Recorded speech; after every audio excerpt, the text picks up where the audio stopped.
Give me a bowl of wine. Next.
All right. What time is it? I'm sure it's afternoon. Good afternoon, everyone. This is not going to be a reading this morning, or this early afternoon, rather. I'm going to just to kind of sit here and talk as I'm making pendulums. Okay, I used to make pendulums all the time, and I still do. I was selling them at one point, but I still do, and I make them for myself. Okay. But I stopped for a while, and then when I moved to New York, year before last, I got rid of like I said, like 95% of my stuff. And those tools were some things that I got rid of. So I recently bought some because I really love to create. All right. And I made one. I'm just going to show you one that I've made recently, and I'm going to sit here and I'm going to make one. This is one that I made. I've had for years. Okay. This is one that I made recently, the amethyst stone. Okay. And just some little beads. Okay. I don't know if you can see it or not.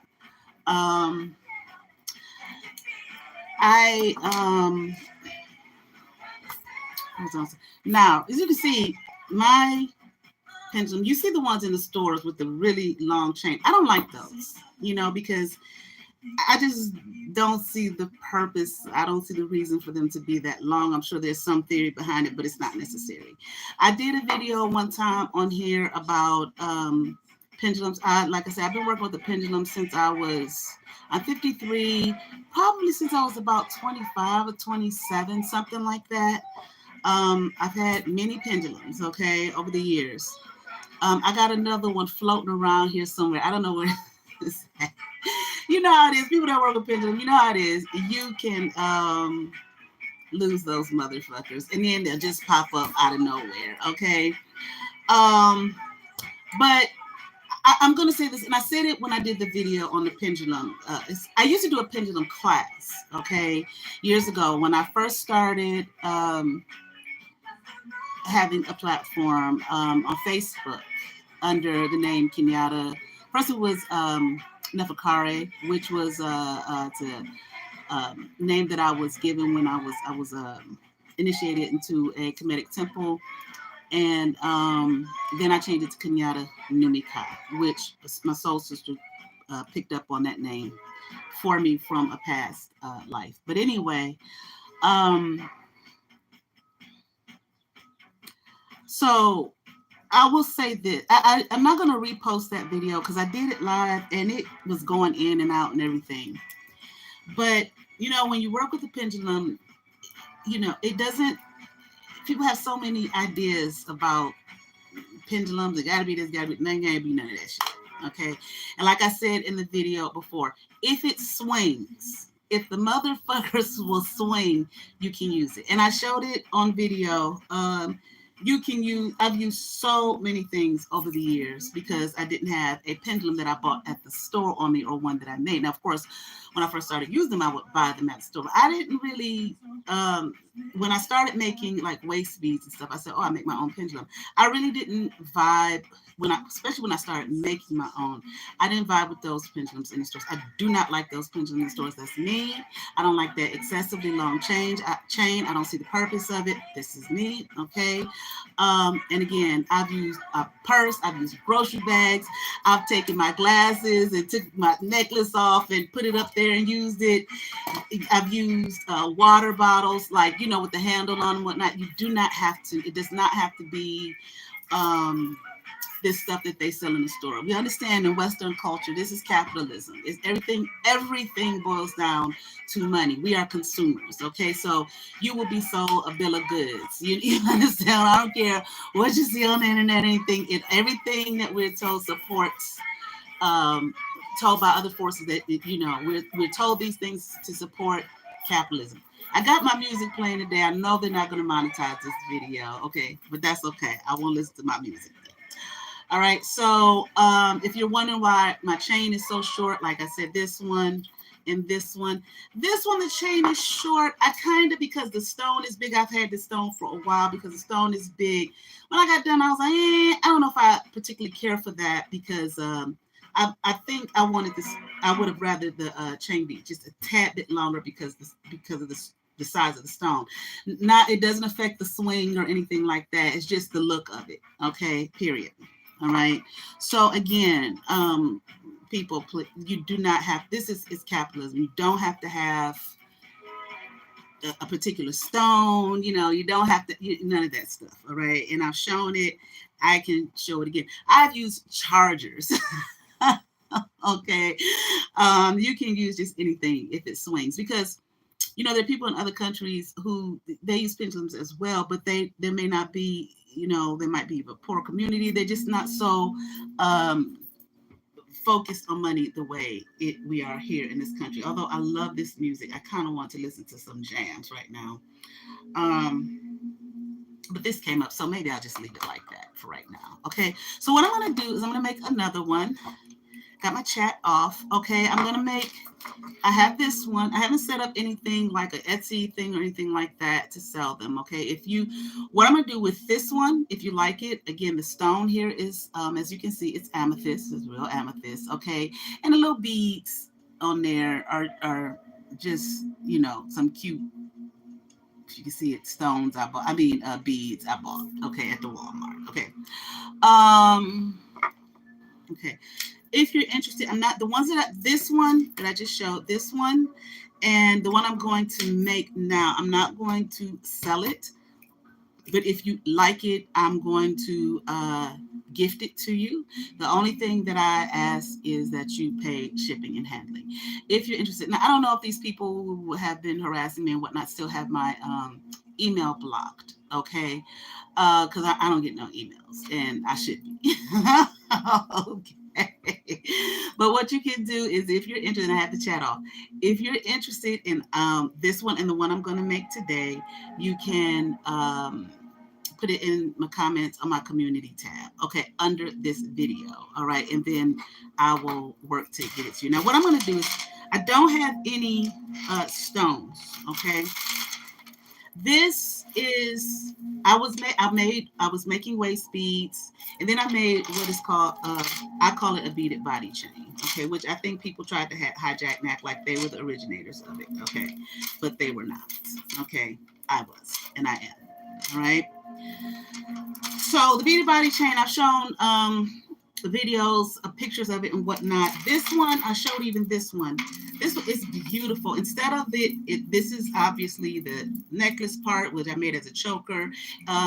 It will go down the front and then around the waist. This one I made differently. I made it to go down the back. This is the only one I have where I made it like that, okay? And then you can see the part that goes around the waist. Okay, I was going to sell it or give it away or something like that, but I've been holding on to it for the longest. The model who wore it, she was someone I thought was a blood cousin relative, but she's not. But I was going to give it to her. back then when she modeled it and everything, but it just didn't happen. I needed to remeasure it, whatnot. She lived, well, I don't know where she lives now, but at the time she lived in Atlanta. I took it with me the second time I was a visitor, but I just never got around to doing it. Okay, and that's okay. So what I'm going to do is I'm going to break this down. I'm going to break the whole thing down, break it apart. Which at one point I didn't really want to do that, you know what I'm saying? But that's what I'm gonna do. I'm gonna break it apart and I'm gonna make a pendulum head out of it. Now the choker, I really, really like the choker, so I'm not gonna break that down. I'm going to preserve it. All right, and then just sit here and talk. Okay, of course I have my community tab. I had a chat closed here. Okay, now I believe I have everything that I need to do this. Okay, now unfortunately when I bought this, if somebody's looking for, I bought these materials on this beaded body chain here a long time ago. Okay, there's only one, I believe, precious stone on here, and it's on the choker part. I don't know if you can see it. It's that. I'm not sure what stone it is. I don't think I'm pretty sure it's not Larimar, but I cannot remember. I would take it to the shop and she would look at it. The owner would look at it and be able to tell me exactly what it is. Okay. These are not any precious stones or anything like that. And the rest of them don't have precious stones on it. All right. But you don't, or what they call semi-precious stones. Okay. There are some in here. They're these little tiny ones. See the dark green one and the lighter green one. Jade. I believe that's jade. Okay. But other than that, these aren't or anything like that. Okay. But they're still beautiful. All right. So I have a vision. Okay, I got all my stuff here. I have a vision of what I want it to be. All right, and let's go here. Let's see. I'm gonna break it down. Okay, now I'm keeping the choker. I'm not gonna wear this. Okay, so if anybody is interested in a choker, again, this is something that I'm giving away, gifting away. I have to measure it. Let me measure it now. Let me get my measuring tape because I don't remember what it is.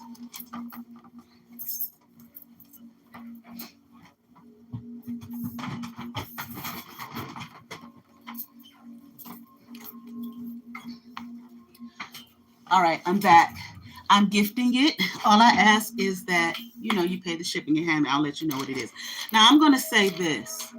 If there's any of them sneaky people who've been harassing me and stalking me and all of that kind of stuff and lying on me and saying the most heinous things about me, I will know. And I will not be sending you a motherfucking thing. Or if you one of their flying monkeys, I will know. Okay? So let me measure this real quick. So we can see exactly, and you can measure your neck. It's 13 and a half inches. The choker is 13 and a half inches. It's very nice, very pretty.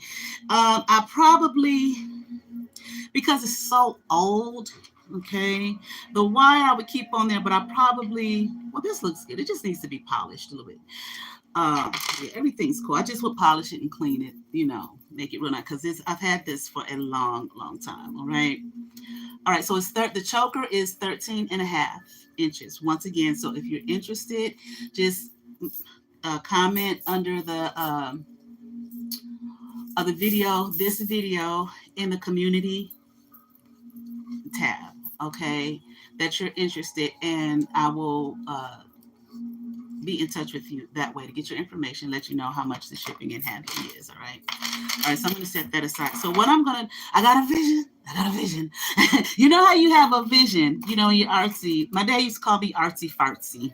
Okay, you have a vision of how you want it to be. Doesn't mean that it's going to come out exactly that way. And I've had a lot of stuff happen like that, but it still came out nice. All right. So I'm going to work on this and just kind of talk as time goes on. All right. Okay. And then there again, this one is already done. All right. Okay. Now, honestly, like I said, it doesn't matter. It doesn't have to be, it's got to be this stone. No, it ain't got to be none of that shit. Okay, again, if the motherfucker, I can take these earrings off and put a string around it or something and use it as a pendulum. If it swings, you can use it as a pendulum, okay, for whatever it is you need, okay. I will say this, working with a pendulum, though, it takes time and it takes practice, okay. Well, when I used to do my pendulum class, I'm trying to talk and work at the same time. When I used to do my pendulum class, wait a minute, hold on, let me think.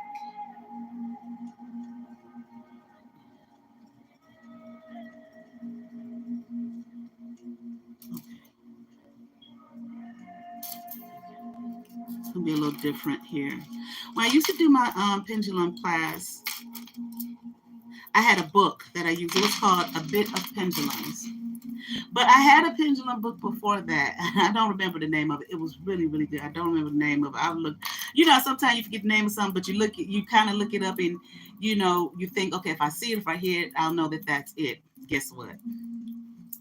I didn't. It was a really old book that I kind of stumbled across at an old bookstore here that's no longer operating. Okay. So I'm going to take all of this stuff off here. All the jewelry, all the beads, all everything. Okay. And I really, you know what? I ain't gonna lie. I've taken apart plenty of waist beads that I made and beaded body chains that I made, but I really didn't want to take this one apart because I thought it was so just really creative with the chain, with the design going down the back, and doing these, it takes a lot of work, a lot of time, and a lot of effort. And just like I said, for those that are artistic anyway, I think we're all artists, to an extent. But, you just see it in your mind's eye, and then you just create it from there. You get the tools you need and you just kind of look and figure out, okay, how you want it to be. All right. I got 2 styles for this. I think I'm only gonna do one. I only started this with 1 style in mind, but now that I'm pulling everything apart, I got 2 styles for this one. Okay, but I'm only going to do one. All right. So let me see. Now, and it's a good thing I have some of this wire, because what I was thinking to do initially, now that I'm looking, I need some wire. That's one thing I don't have as of yet. Oh, actually, I don't have to use wire. I don't know if I'm gonna it'll be too stiff if I use that tool. Okay. So anyway.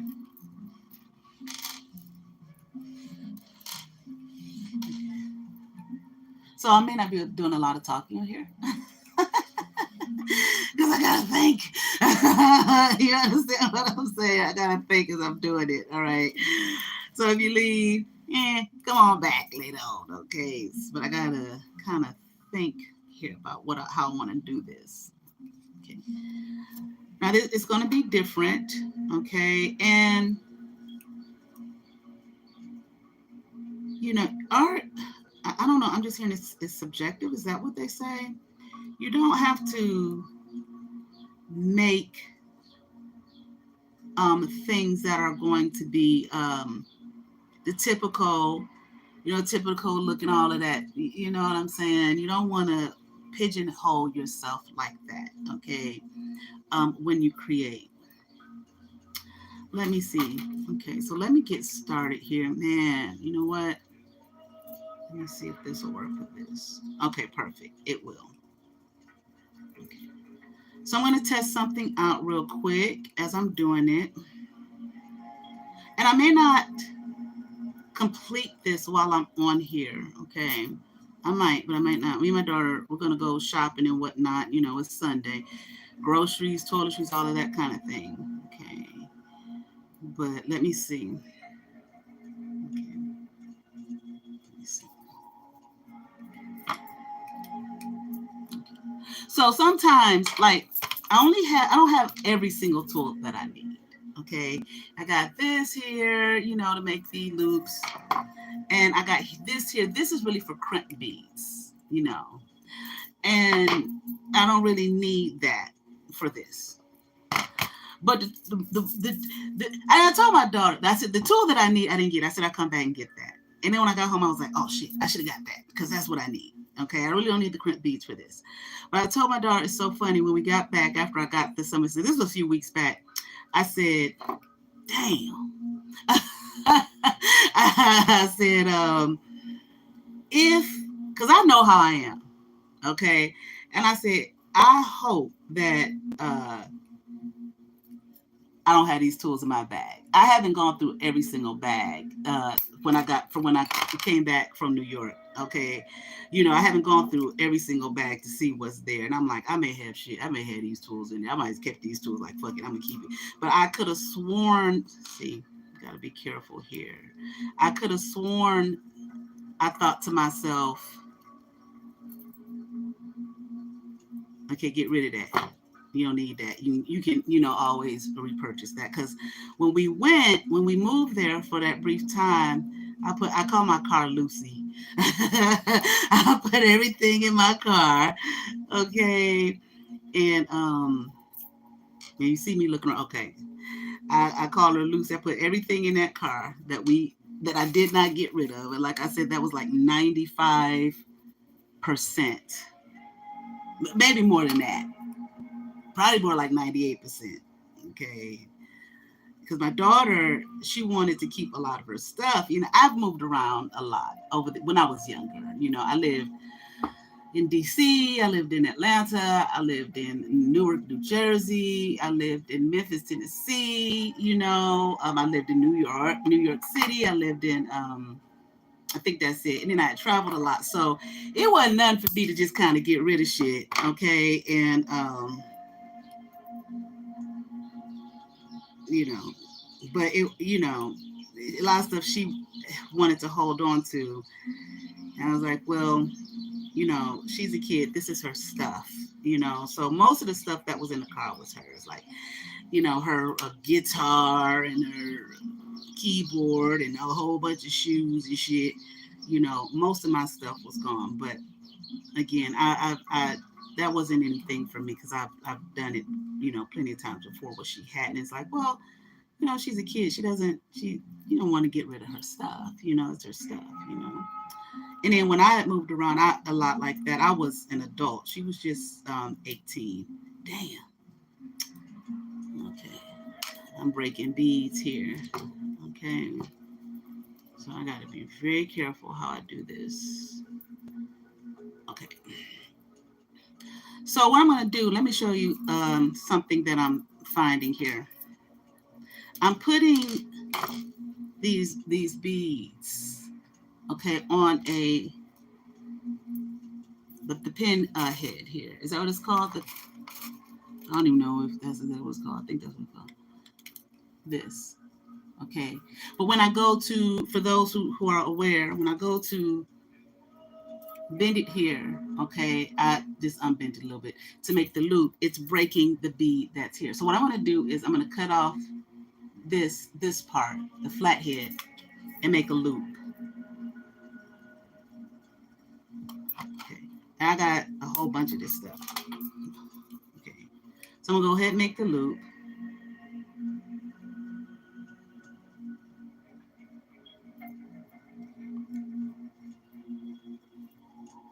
One thing, like when I was making these chains, these beaded, especially the beaded body chains, was I working at that time? I don't think I was working. Was I? This was after I've talked about, for those who've paid attention or watched my videos, when I left that motherfucking gym, that fiasco. Oh no, it was a period I wasn't working. You know, but I was going to school, and I was taking some classes, and I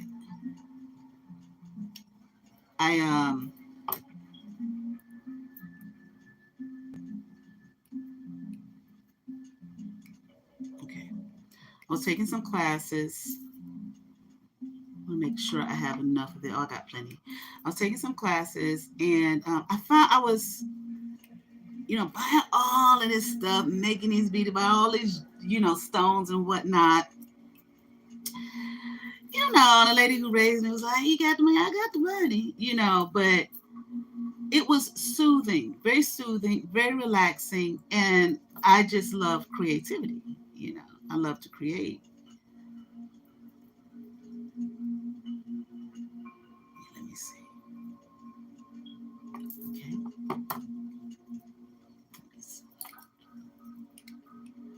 Let me get my bearings here with this. Okay. So I'm going to show you real quick where I made. Okay. I keep thinking.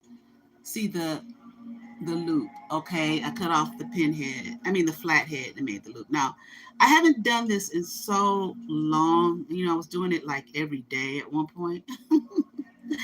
Just creating, okay, just fooling around and making stuff. And for me, it's just so fun to be able to think, see it, mentally, and then put it together.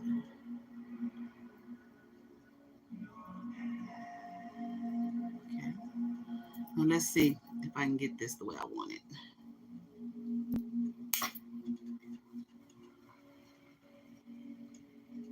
And like I said, if I don't finish this on this live, I'll take a picture of it. Okay. Now I used to have I'm pretty sure it's still in there because I took it to New York and I made sure to pack up all my shit when I left. Let me tell you guys anyway, I had a badass camera. So I used to take beautiful, beautiful pictures of my creations, my jewelry and my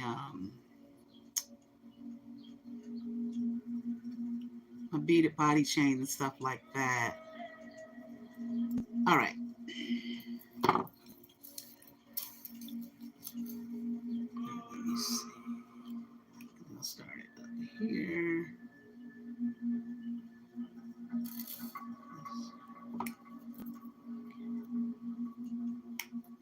Now, like I said, these are going to be pendulums.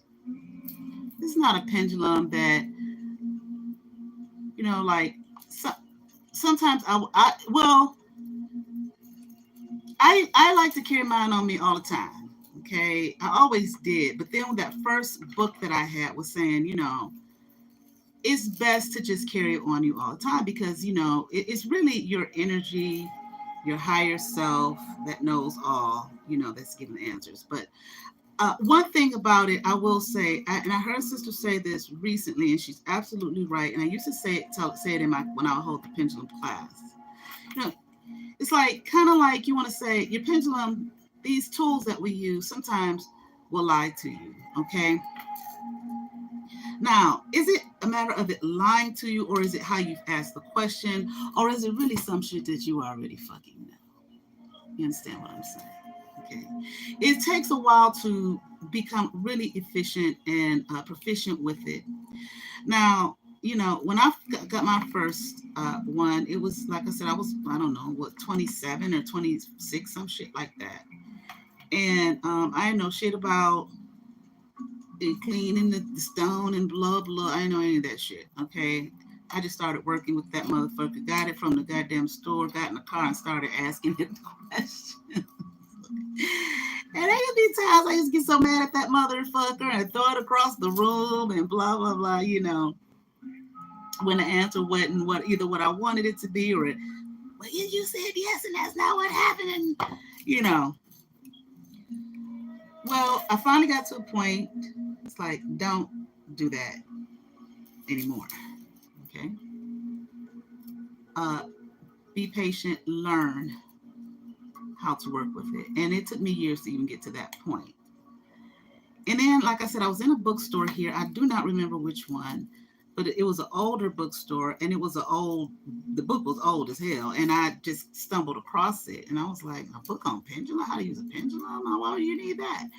That book was very informative. I didn't finish that book. Now, the book that I had, the one that I did have that I used for the class is A Little Bit of Pendulums. That was a little bit more technical than that other book. Okay, and I wish I had that other book, but I don't even know why I don't have it anymore. I don't even remember what the hell happened to it. Somebody might have came through there and stole my shit. Okay, because I used to let people in my house who I thought were people that I could trust, and I thought they were trustworthy, but they were not. Okay, come to find out later on. So, and I would let them motherfuckers have free reign. Okay, so somebody could have stole it for all I fucking know. Okay, all right. Now I'm just gonna show you a little bit of a taste. I don't know what the final stone is going, or the bottom half is going to be at this point. Okay, so I'm just gonna give you a little taste of what you're going to see on there. Okay, can you see it? All right. But anyway, so one thing that they said in the book was the first book I have too. It's best if you just always have it on you. I mean, you can use a necklace. If there's a necklace that you wear all the time, you use that. You don't have to go buy and purchase a pendulum unless you want to. Okay. And I just love the craftsmanship and the artsy fartsy aspect of it. Okay. But anyway, so let me see. That may not be big enough. I'm gonna use all I got hundreds of flathead, these pinhead things in here. Okay, but anyway, so sometimes just picking it up, just start, okay, that's the answer. No, it may be, it may not be. Okay, you develop a relationship with it. Okay, but of course the answers that you seek are not in the pendulum itself. Okay, as with any tool, okay, definitely a spiritual tool. Okay, this is just an object. It's just like when they talk about a wand. There's an old picture of Jesus, like I guess it was drawn or whatever, okay, because it's old, with a wand. And it's just like, just like with the wand, you are directing the power that is already within you. Isn't it one of those, what do they call them? Those mutants. I can't remember which one my daughter would know. Where would the fire come from his chest? Okay, and remember, and for those of you who may have watched it, what was that movie called? That X-Men movie when they were First Class, and they were showing, had to teach him okay, how to direct his power. Okay, so it just wouldn't just be all over the fucking place. Okay, the same thing. Okay, so I'm gonna make a whole bunch of those. Okay, okay, had to show him how to direct his power. So, it's like the power is you, not the object itself. Okay.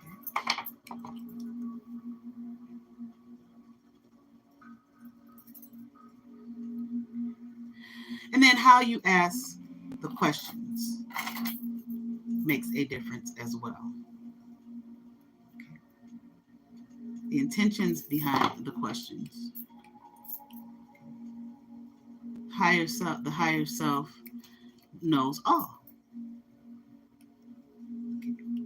Because in the one book that I have, she, like I said, well, a bit of pendulum. She goes more into detail, more technical, than that other book about, the muscle movements and all of that type of thing that actually makes it move. Okay. You know, as opposed to just this kind of spiritual mysticism type of attitude about it. Okay. Which I feel like what she's doing is just as what she's saying is just as valid. Right. But nevertheless,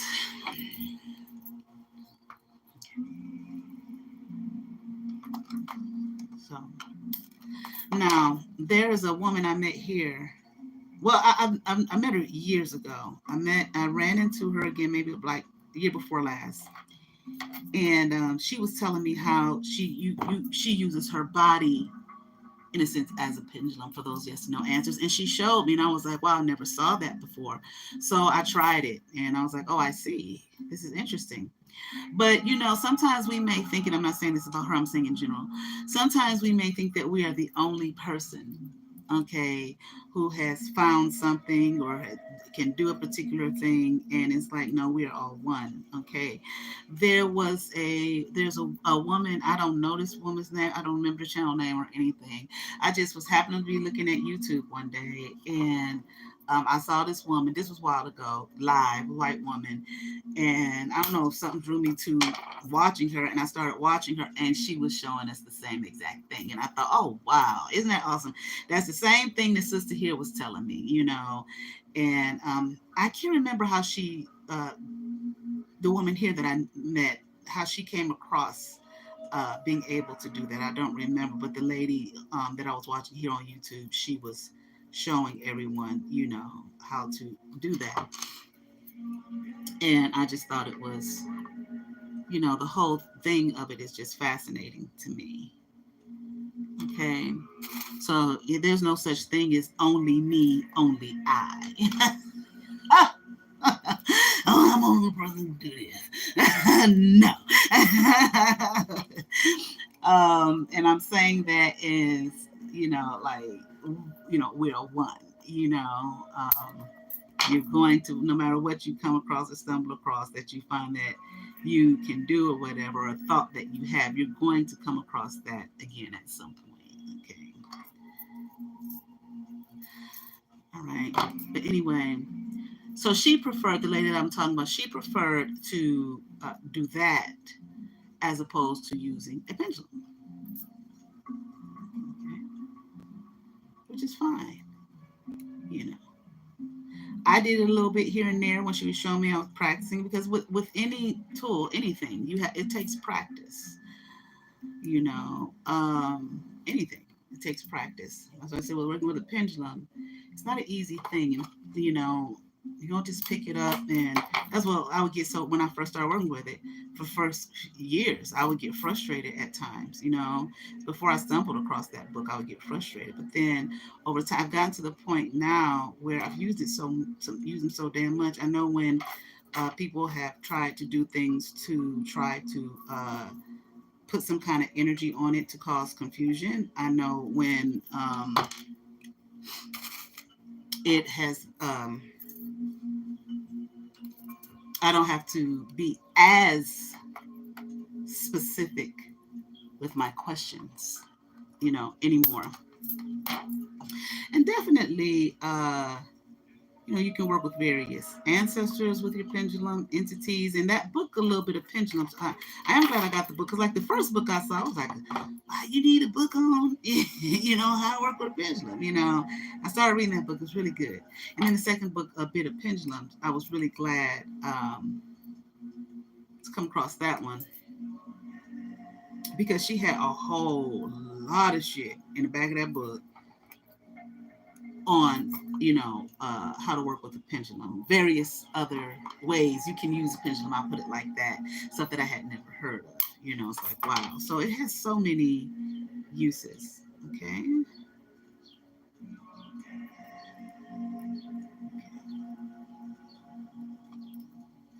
This is the part I don't like. I don't like making these loops. I'm not gonna lie. But I saw one girl, this girl I follow on Instagram. She don't make pendulums or anything like that. She makes like purses and all kind of stuff, and she's got some magnificent tool. I'm like, what the hell is that? I need to find that. Okay, to make these loops with. It was just like, you just put it in, boom. It was super easy.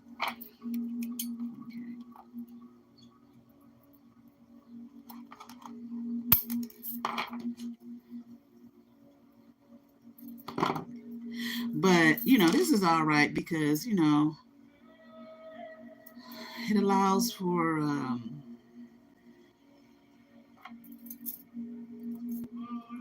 peace and, I don't know, just using your hands. And I love working with my hands. Love it.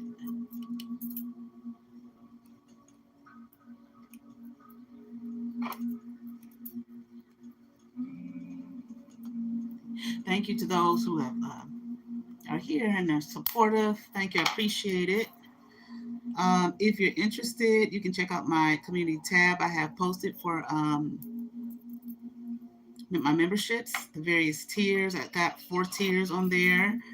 One is just, you know how they say your members can get the shout outs and all of that kind of thing. I got that one. That's my first one. My second one is readings, not extended readings, but readings.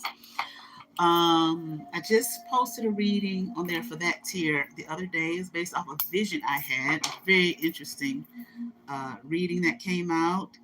Then third tier is for monthly readings for live, okay, for members, okay, question answer readings. And then the fourth one is just talks, observations, maybe some classes, things like that. All right, so check that out.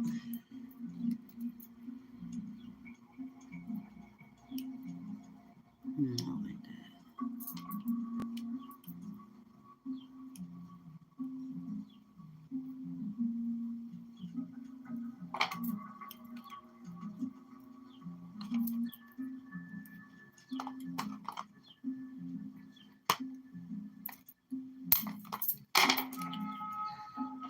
When you see me go over here, I'm cutting down the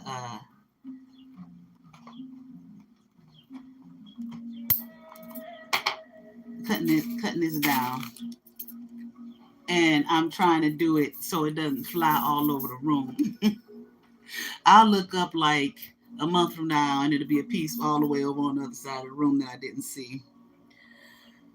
Okay, I lived in my other house, and I was making these waist beads, beaded body chains, and whatnot. Listen, I had a little tiny bead, and I had carpeting at one point. I can't stand carpeting. I hate fucking carpeting. But anyway, I look up, it'd be little beads embedded in the carpet and shit every damn where. Okay, so let me see. Okay, so I made up a whole bunch of these. Okay, so now I'm gonna string them on the chain here. Yes.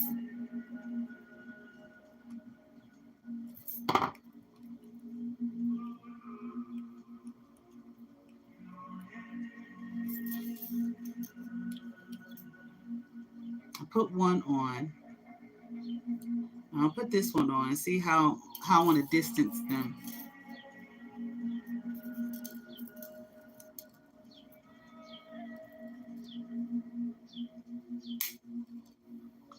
Let me see. Ooh, cute. Cutie, cutie, cutie. Okay. Let me see. Okay.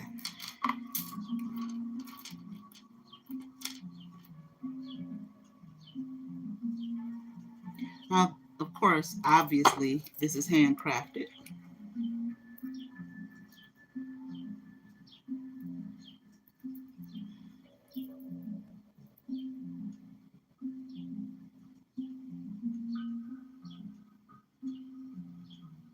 And nobody taught me this. I just kind of looked at stuff and figured it out.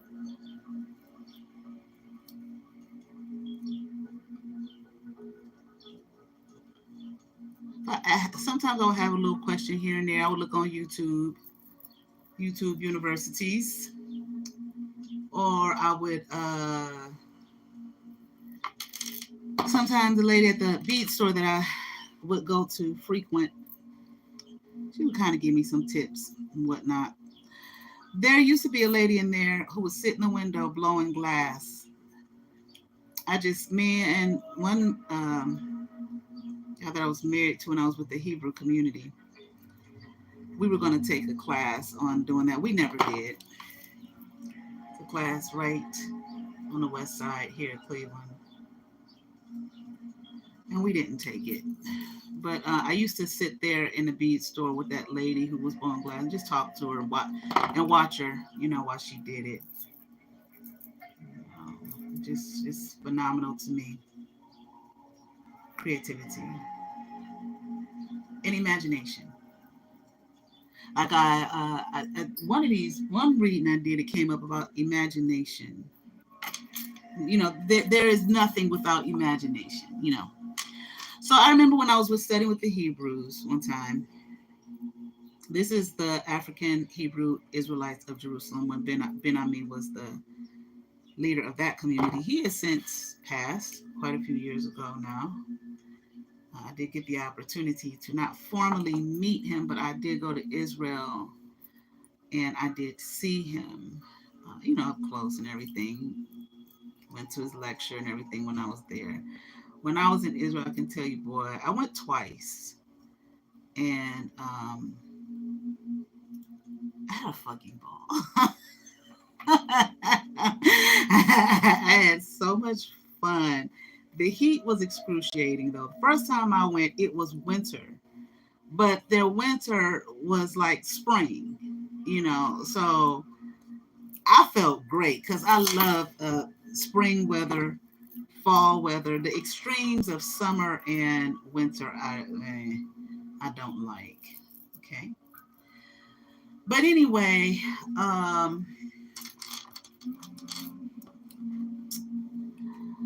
that summer I went, it was so fucking hot, man. Listen, I had an attitude with the sun. I was walking along one day, because they're like at around noon when the high heat, it's time to rest.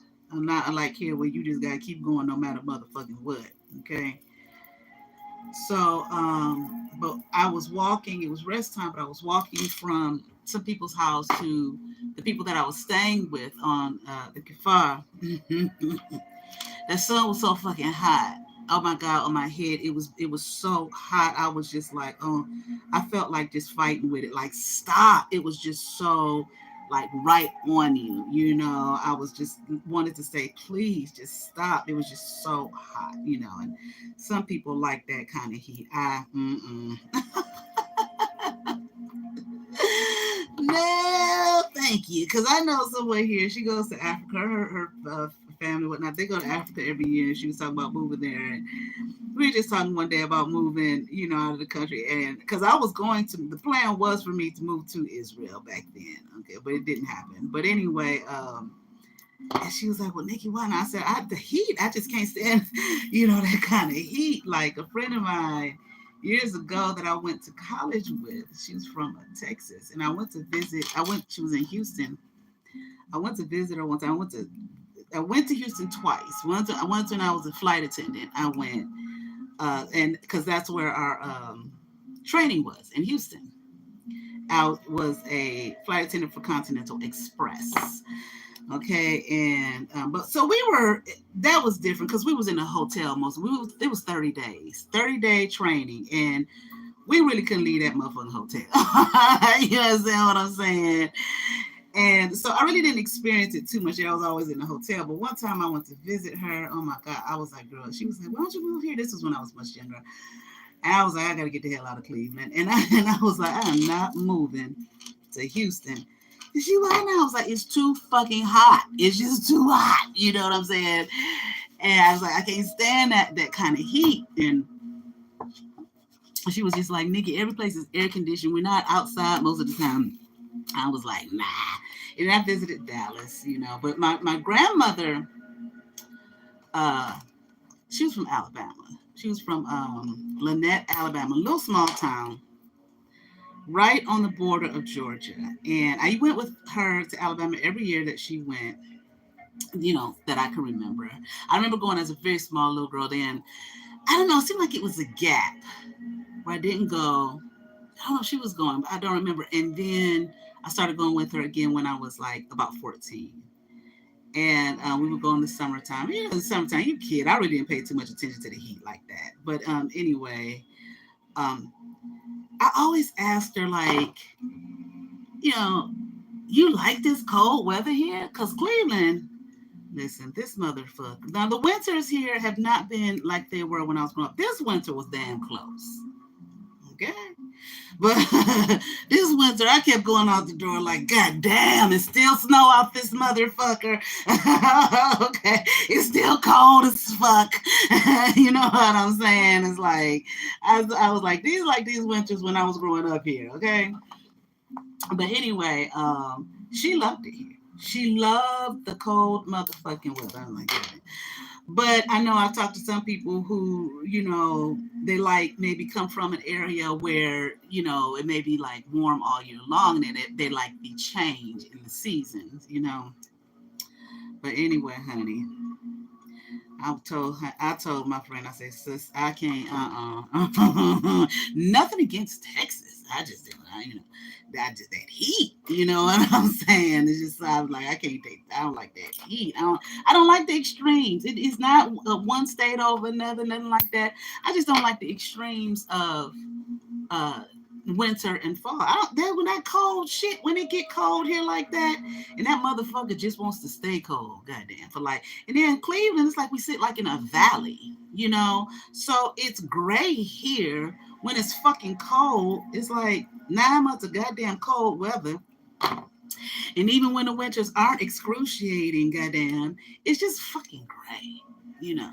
Like the one girl I thought was a blood relative, her daughter, they moved, and when her daughter came back, she said Cleveland just looked dusty. I said that is the perfect word for this motherfucker. Okay, it just looks dusty, but in the summer, I think Cleveland is absolutely beautiful in the summertime. I'm like, it is just so beautiful here in the summer. Okay. But in the winter, that cold shit, and then they want to still, play with the time and shit when they like, y'all, that shit ain't even necessary no motherfucking more. The daylight savings time, and we going back. We gonna add another hour on, make the days what longer and shit, and it's dark outside. That damn near 4:30. It's like, god damn, it people can have that what they call it, that seasonal depression. You know what I'm saying? Well, yeah, hell yeah. And is that no sun? And is that uh cold and gray for that long? Okay. The funny thing is though, I used to hate that shit here. Okay. I mean, I'm old and I can I adapt to it or whatever. But because like I tell you one place I just love DC. Okay. And gentrified the hell out of it. But back then DC was sure enough chocolate motherfucking city. Okay. But I like the weather. I like everything about DC. I absolutely love Washington fucking DC. Okay. But you know, for it to be that cold, I can't remember exactly where I was going, but for it to be that cold or that gray for such a long period of time. Oh, that's what it is. Funny thing is, I remember when I first went to graduate school, I was in Atlanta. My first year there, okay, in graduate school. I had been in Atlanta before, but I didn't like I was in school. I was living there for a long period of time.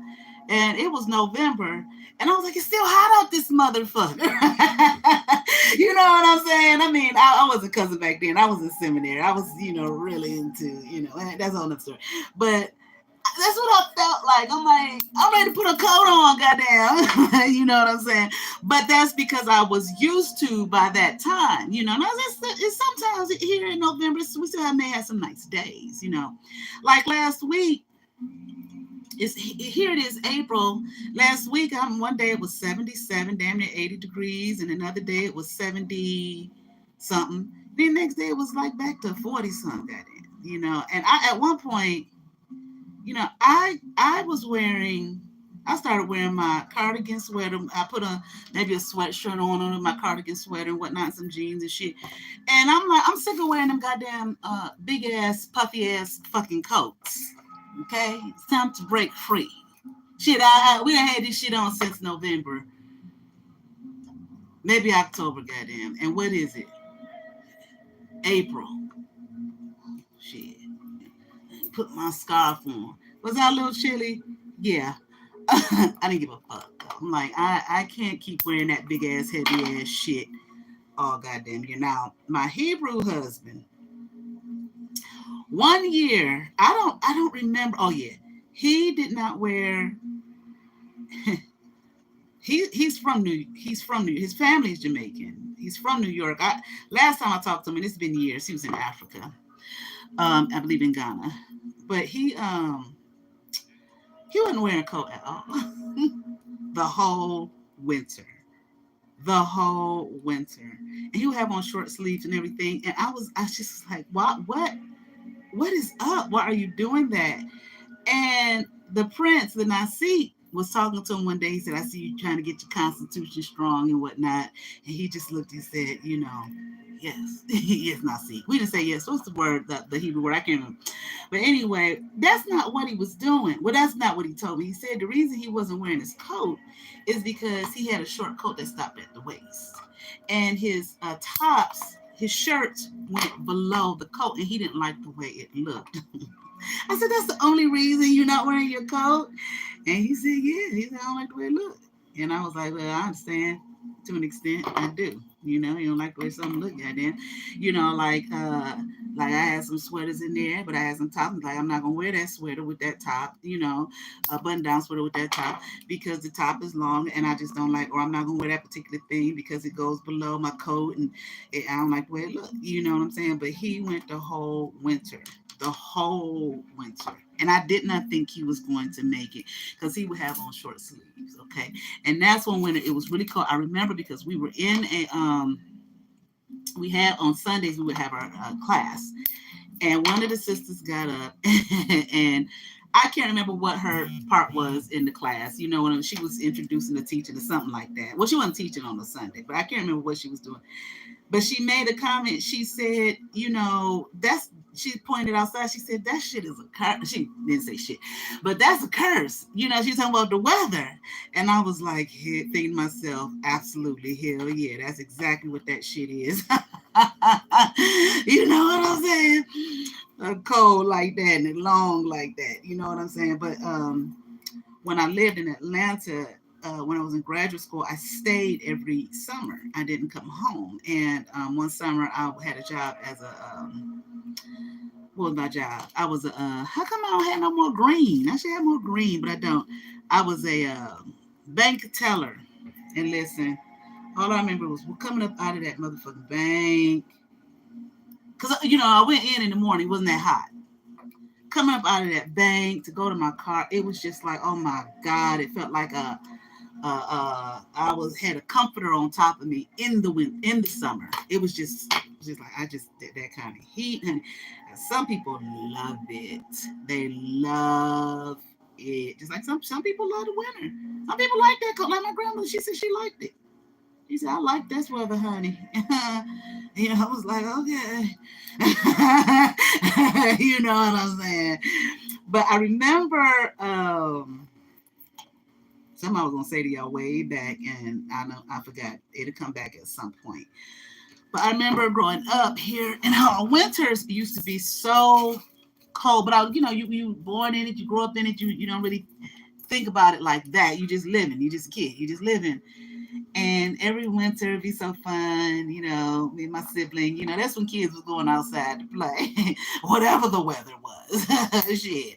You know what I'm saying? And we were out there, we would go out there in the wintertime and make and that's when it was back then. It was like the 70s, I was born in 72. So it's like it was snow. It seemed like it was snow like around Thanksgiving, after Thanksgiving, some shit like that. And then guess what? it didn't stop. That motherfucking snow did not motherfucking melt, motherfucker, till like April, May. Okay. I remember as a kid, like I knew winter hit when I would see chains on people's car tires. You know, that's how our winters here back in the day was serious. You know, it's no joke. And so you know they call off a lot now for school, and it's like there's nothing out there. They got their reasons though. But I remember us. You know, it was like you put on your remember moon boots for people who moon boots. Remember them more big old, but them shits was big. They was huge, but they were warm. Your moon boots, put your moon boots, your snowsuit on. You know, you were wrapped up in your skirt. And see, I went to these Christian schools, these Protestant Christian schools, where girls had to wear skirts and dresses. And so, you know, I'm just thinking how uncomfortable it was. For me, I'm sure a lot of other girls to put the snowsuit on. You know what I'm saying? The snow pants. It was pants, snowsuit on. You know, you're hiking up your dress. You know, your skirt and whatnot. You know, put their moon boots on. But guess what? And we went to school. Now, I didn't. Some kids walk to school. Me personally, I never had to walk to school. Okay, Lady raised us. Either she took us, my grandmother who kept us overnight. Sometimes she would take us, or she'd take us to one location, and we'd get on the bus from that school, and it would take us to school. So I never, but kids were walking to school back then. And people talk about, well, it's so cold outside. The children, it'd be out there so cold. We don't want nothing to happen to them. And it's like, okay. So, and definitely me as a substitute. So, I'm a substitute sometimes in the elementary schools and whatnot. And depending on the weather, okay, are they going outside today for recess? Oh, no, it's just too cold out there for them. But, I just would think like, we probably had like a half an hour or 20 minutes for recess, and we go over to our little, the hook and put all that shit on, the snowsuit, the moon boots, the scarves and whatnot, and go outside and play in that snow. You know what I'm saying? And I remember only very, very few times where, we didn't go outside for recess, where we would go to the gym for recess. But I don't know why.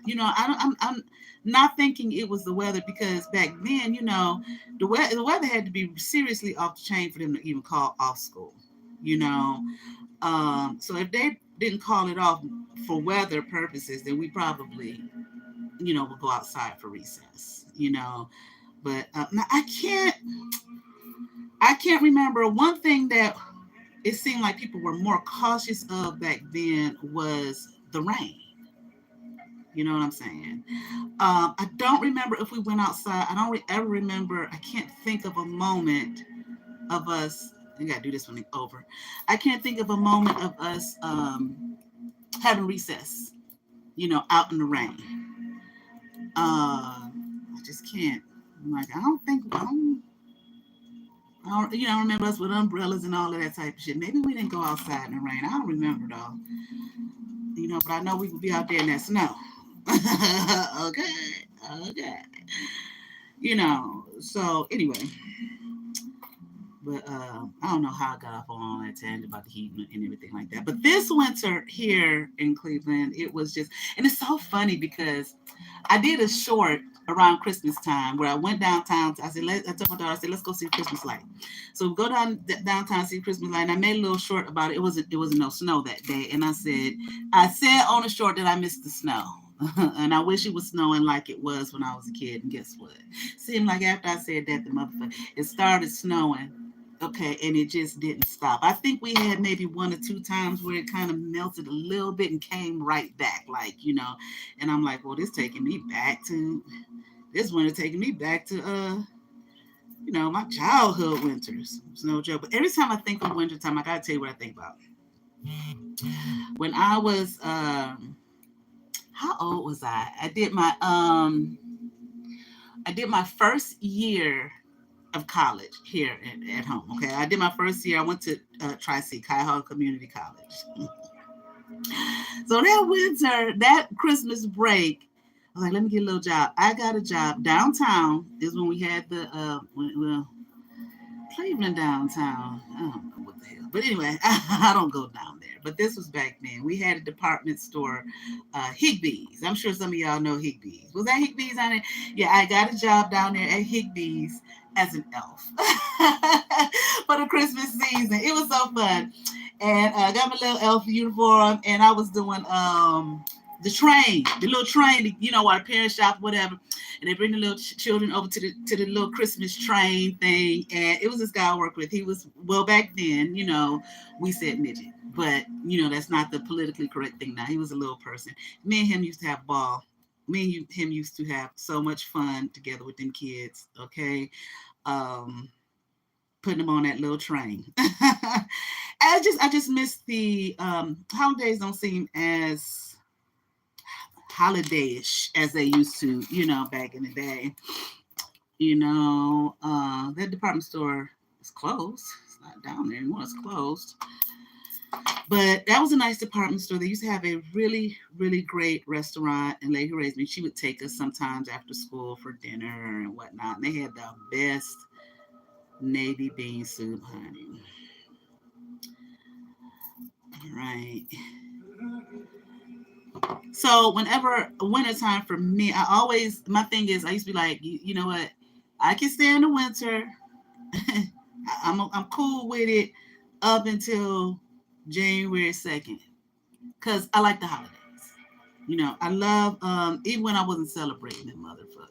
When I was at the Hebrews, I really still don't, but I used to laugh at myself. I said, you don't, but you do.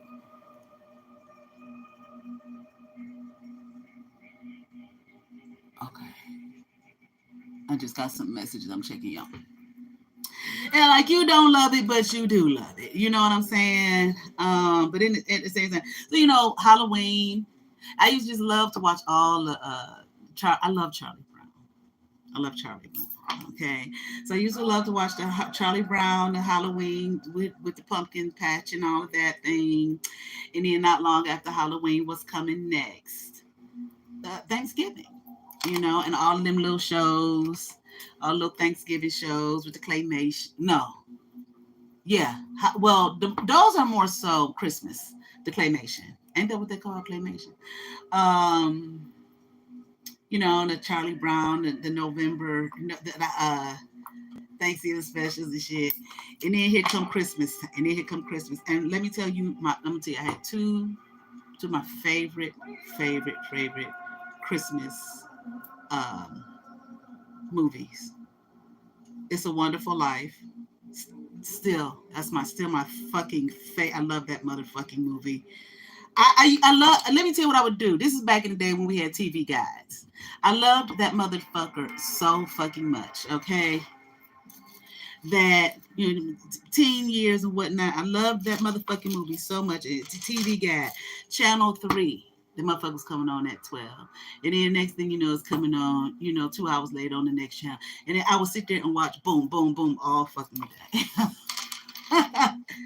And if it was on the next day, I'd do the same motherfucking thing. Okay? But anyway, I don't know if I've talked about this before. I might have shit. Somebody might be like, she didn't already say this already. Well, I'm saying it again, goddamn. But any motherfucking way, way. Right. And then Christmas Eve. Not Christmas Eve, what you call it? New Year's Eve. I used to always watch the ball drop in New York. Okay. And let me tell you something. I thought I was going to be there to see that motherfucker. When we moved there, I was like, I'm finally going to be here to see this motherfucker drop. But honestly, I would have probably still be there. My housing situation had changed. The lady I was staying with, she was Haitian. It was her apartment. It was a 1-bedroom. I just think they're robbing folks in New York. I mean, I'm sure everybody think they're robbing folks in New York with their rent and whatnot. Okay, so she would rent out her room. There was a thing called Rooms for Rent, and I got the room. I got a room before I left, and it was I believe it was in Crown Heights, honey. When I got there, and the lady told me before I left, she said, "Where you're staying, she does not speak any English." She said, "Just so you know." I said, "Okay, it's cool. We'll make it work. Listen, I don't speak a lick. I don't know any Spanish. Okay, not a lick. And me and her, you should have seen us trying to communicate. And the room was this big. And it was me and my daughter in this tiny room, and then there was people, a man next door, and I was like, nah, because I already had a job, and I was like, I can't stay because I ain't leave my daughter in here while I go to work, okay, in Brooklyn. You understand what I'm saying? So I called the place the next day, and it was like, okay, we found another place for it. So it was in Harlem. This lady, this Haitian, she was so fucking cool, right? But she was like, but you can't use the stove. And I was like, oh shit, why not? She said, because something was wrong with it. She said, I don't mind you using it. She said, but just when I'm here, because, something was wrong with it. And she, what she was doing, having people stay, they're not supposed to do that. You know what I'm saying? So she wasn't getting no kind of trouble and whatnot. I was like, okay, that's fine. So we were eating, my daughter, we were eating out every fucking day. And surprisingly, I had some money with me, but surprisingly, I'm surprised that money didn't go as quick as I thought it was when I was there. But she was cool. I trusted her and everything. She really looked out for me. But that hop that I had to go to Brooklyn for that job, I was a teacher at a charter school. And you know what? One day I had that computer on my motherfucking back because I had to do lesson plans and all that type of shit. I had that motherfucking computer on my motherfucking back, and I said, you know what, fuck this shit. Because it was an hour on the train. Okay. I do not like New York subway. Okay, but whatever. I do like their bus system. That bus system is nice. They're Cleveland, they have you standing out there for 5 hours. Like, I swear I was out here when this motherfucker, the bus thing says the bus supposed to be here at 2:20. I've been here since 2:00 and no bus will show the fuck. That happened to me one time this month. I was here on Christmas break from college, and I don't know, I went some goddamn way, and it was cold as hell outside. And I was out there, it was on the weekend. I was out there right on Euclid in East Cleveland. Okay, it's a place now, for those of you who are familiar, it was right on the corner of Euclid and Eddy, where that McDonald's is and that Dollar General is. Okay, it used to be a building there, and they tore down the building, but I was standing right there. I mean, I wasn't that far from home, but it wasn't, close enough for me to walk. And the bus didn't show up. And it was cold as I swear my toes was about to fall off, right up off my fucking feet. And it was a man, had his business. I went in, I said, can I please? First, he wasn't going to let me stand in there. He was like, nah, you can't stand in here. I said, but the bus didn't come. And he was like, well, when is the next one supposed to come? Well, it was the weekend.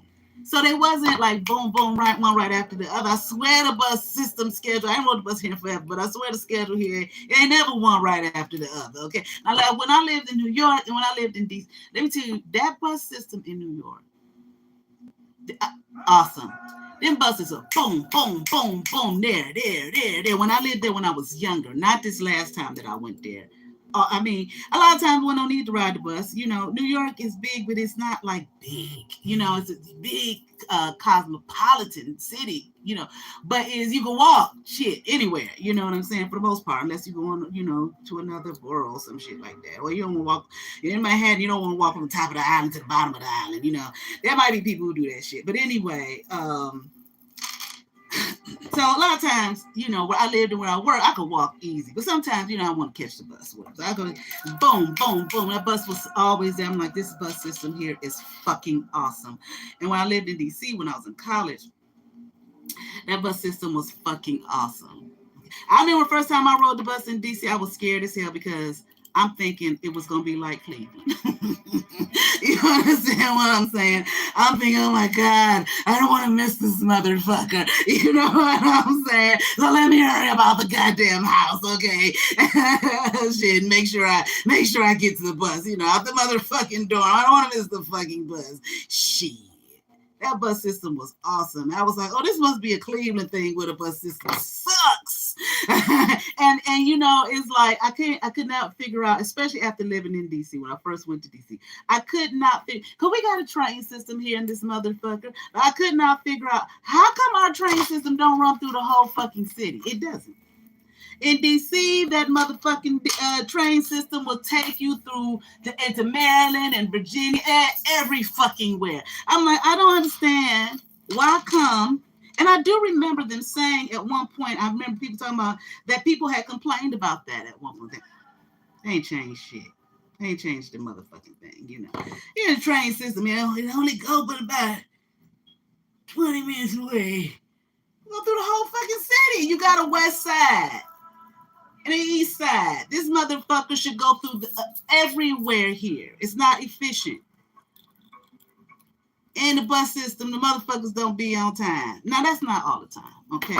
But it was a common fucking occurrence. Now, I don't know about now that I rode the bus in so long. I mean, I was young when I was driving. But I do remember, I have heard people say, it's kind of the same. It ain't really that different. Come on, y'all. Okay. But any motherfucker. Okay. So I'm waiting out there for the motherfucking bus. Fine, I begged the man, please, sir, my toes feel like they about to, okay, fall right the fuck off. He finally let me in. Oh, shit. He finally let me in. Okay. He let me in to wait for that motherfucker. Okay. And I was scared. Let me see. I'm going to do this one over again. Honestly, I was scared it wasn't going to come. The second one wasn't going to come. But it did. You know, and ain't no need of you saying to the bus driver what happened to the first fucking bus. Okay. They're going to look at you with all kind of attitude, cuss your ass the fuck out. And at that point, does it really matter? Get your ass on the motherfucking bus. I take it. Because the thing about it was, the bus, I still had to walk up the street. Okay. On my toes, I don't know. I was scared they was gonna get frostbite because all I remember is when I was in elementary school is when they used to teach us about frostbite and shit. That shit scared the shit out of me. and you know what I'm saying? And I just would pray, oh my God, please don't let that happen. You know what I'm saying to me? You know what I mean? That shit's the idea of it.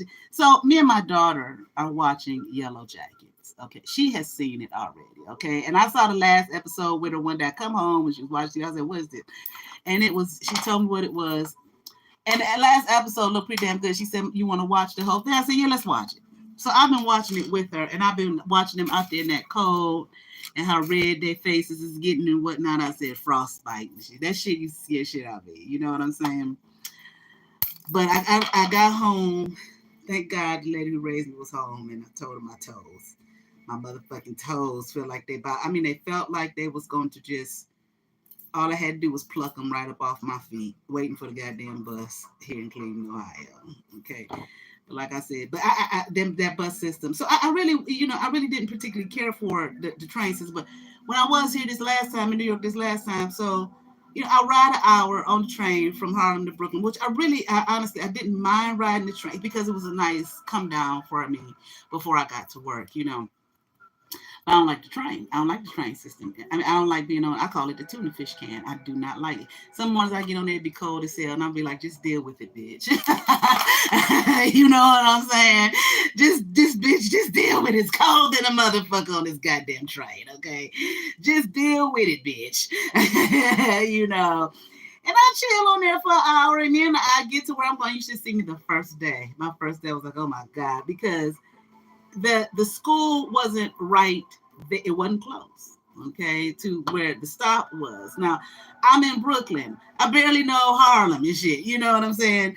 So it's so funny. When I got off the train, I walked up the steps. I swear they was angels. God put them right there for me. It was an older couple right at the top of the steps. And they both looked at me and smiled. I mean, like they knew me or something. They both looked at everybody getting off the train. They both looked at me and smiled. And he said, he spoke to me and I spoke to him. And I said, I swear they was angels sent from heaven, because I told him where I was going. And I said, I don't know how to get there. From here, this was the last stop, according to this thing or whatever. And he said, well, you can take the bus. It was another bus. And I was like, oh shit, I don't want to try to figure, oh, did I break this one? Okay, I broke another. I said, oh shit, I don't want to try to figure out the bus. You know what I'm saying? And he was like, or you can walk.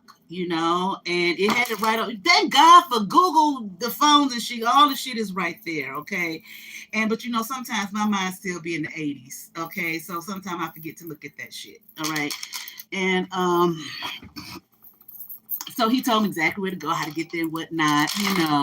And I probably was looking sheepish and scared as shit because him and his lady, I guess I don't know if that was his wife or not, but they were there every day. They were looked like they were they might have been Jehovah's Witnesses or something. I don't know, but they looked like they were out there to proselytize and whatnot. It was the area was a Jewish area, Orthodox Jewish area. So I'm like, is there a place to get coffee? And they were like, it's a coffee shop right there. So I go to the coffee shop because I had time, you know what I'm saying? And there was the logo was a man. Okay, it was all in white, but it was or he had on his Orthodox Jewish hat and everything. I said, okay, this must be like a Jewish shop. I did not realize the area was, where I walked through the area to get to the school. Let me tell you, it was, which not a bad thing. I'm just saying, it's just heavily, it was a Jewish Orthodox Jewish area. Okay, and it would be so interesting sometime when I would get off work, depending on what holy day it was, because they would be out there, and just like in packs and droves, all in there, especially the young men. And you know how you see the flocks of geese and whatnot moving. So at one time, I don't remember what holy day it was, but I was coming from school, going back to the train, and it was like, I don't know, I swear it was like 50 young men with their white shirts on and their black pants and their their hats and everything, and the way they had their fringes and the way they moved. They all moved together. You know what I'm saying? I was like, look at these young men. It was just like, and I love. A lot of people say they do. It's just something about fucking brownstone. I love brownstone.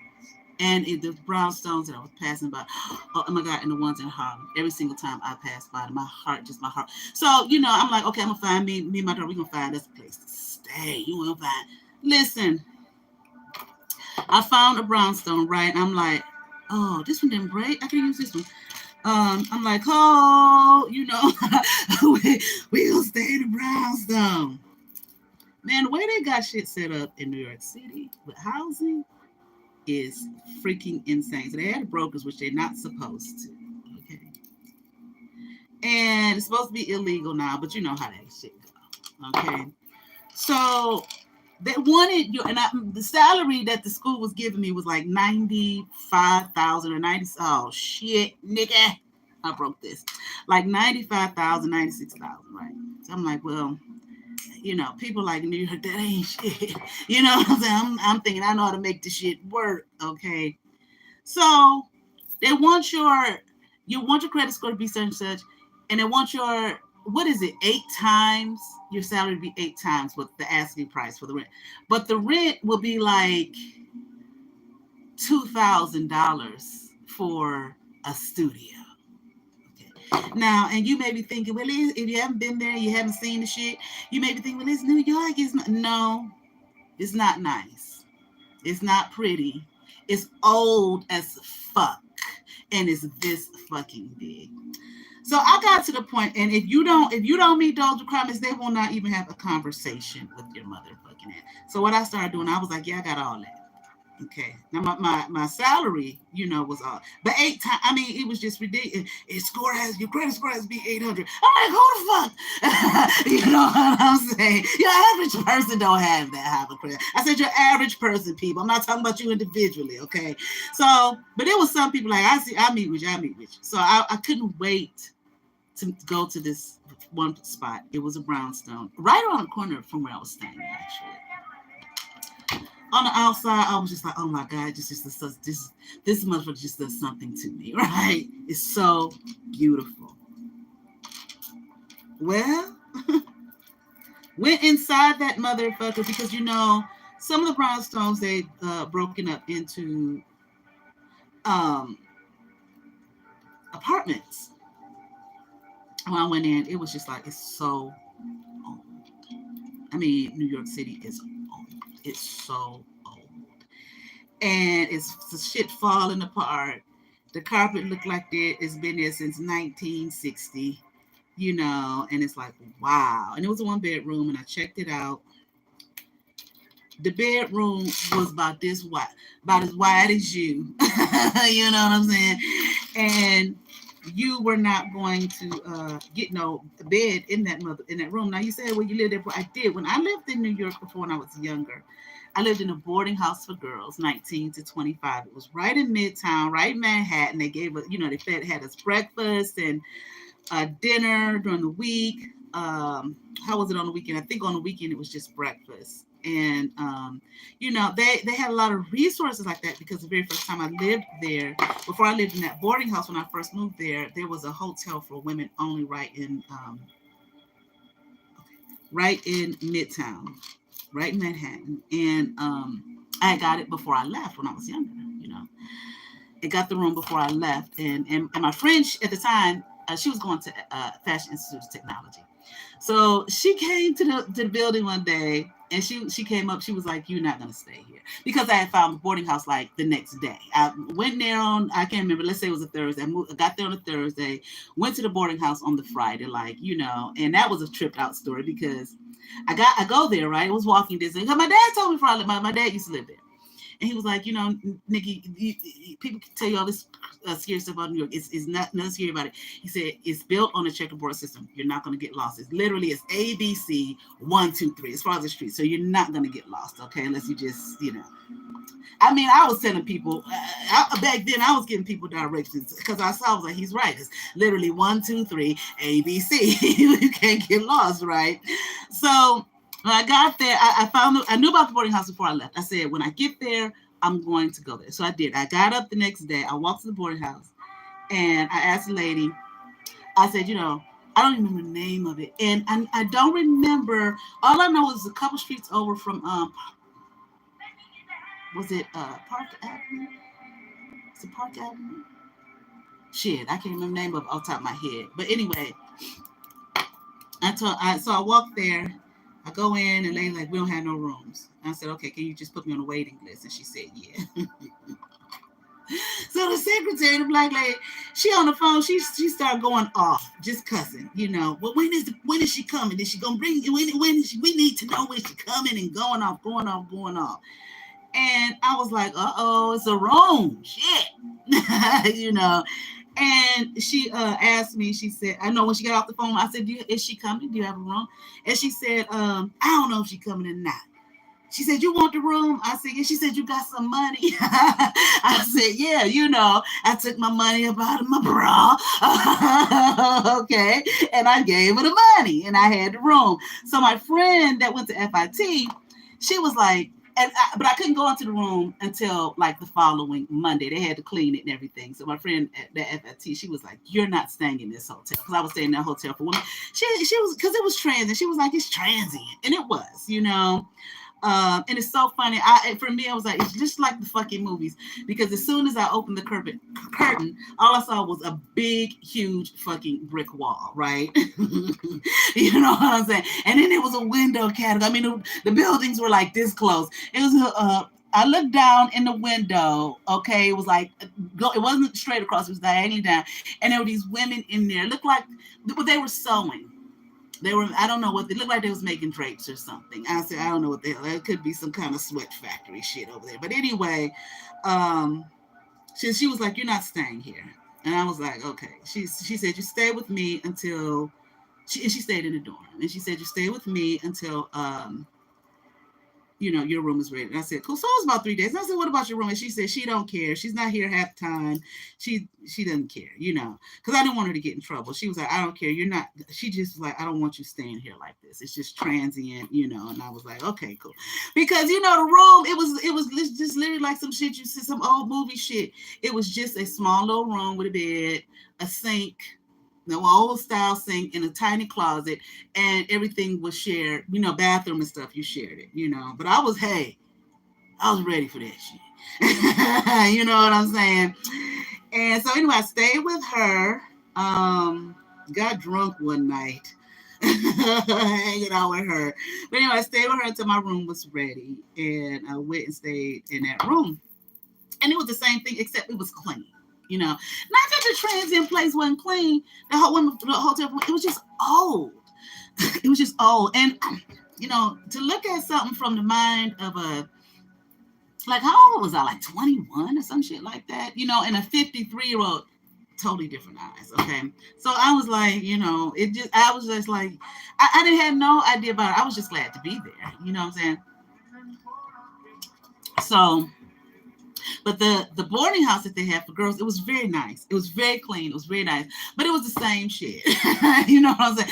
Some room this big, little twin size bed. Oh, we had a little desk. There was a little desk in there, an old style sink, your little closet, and a community bathroom. But at that boarding house, it was very nice. It was very clean. They kept that bathroom spotless. They kept those bathrooms spotless. But I ain't gonna lie.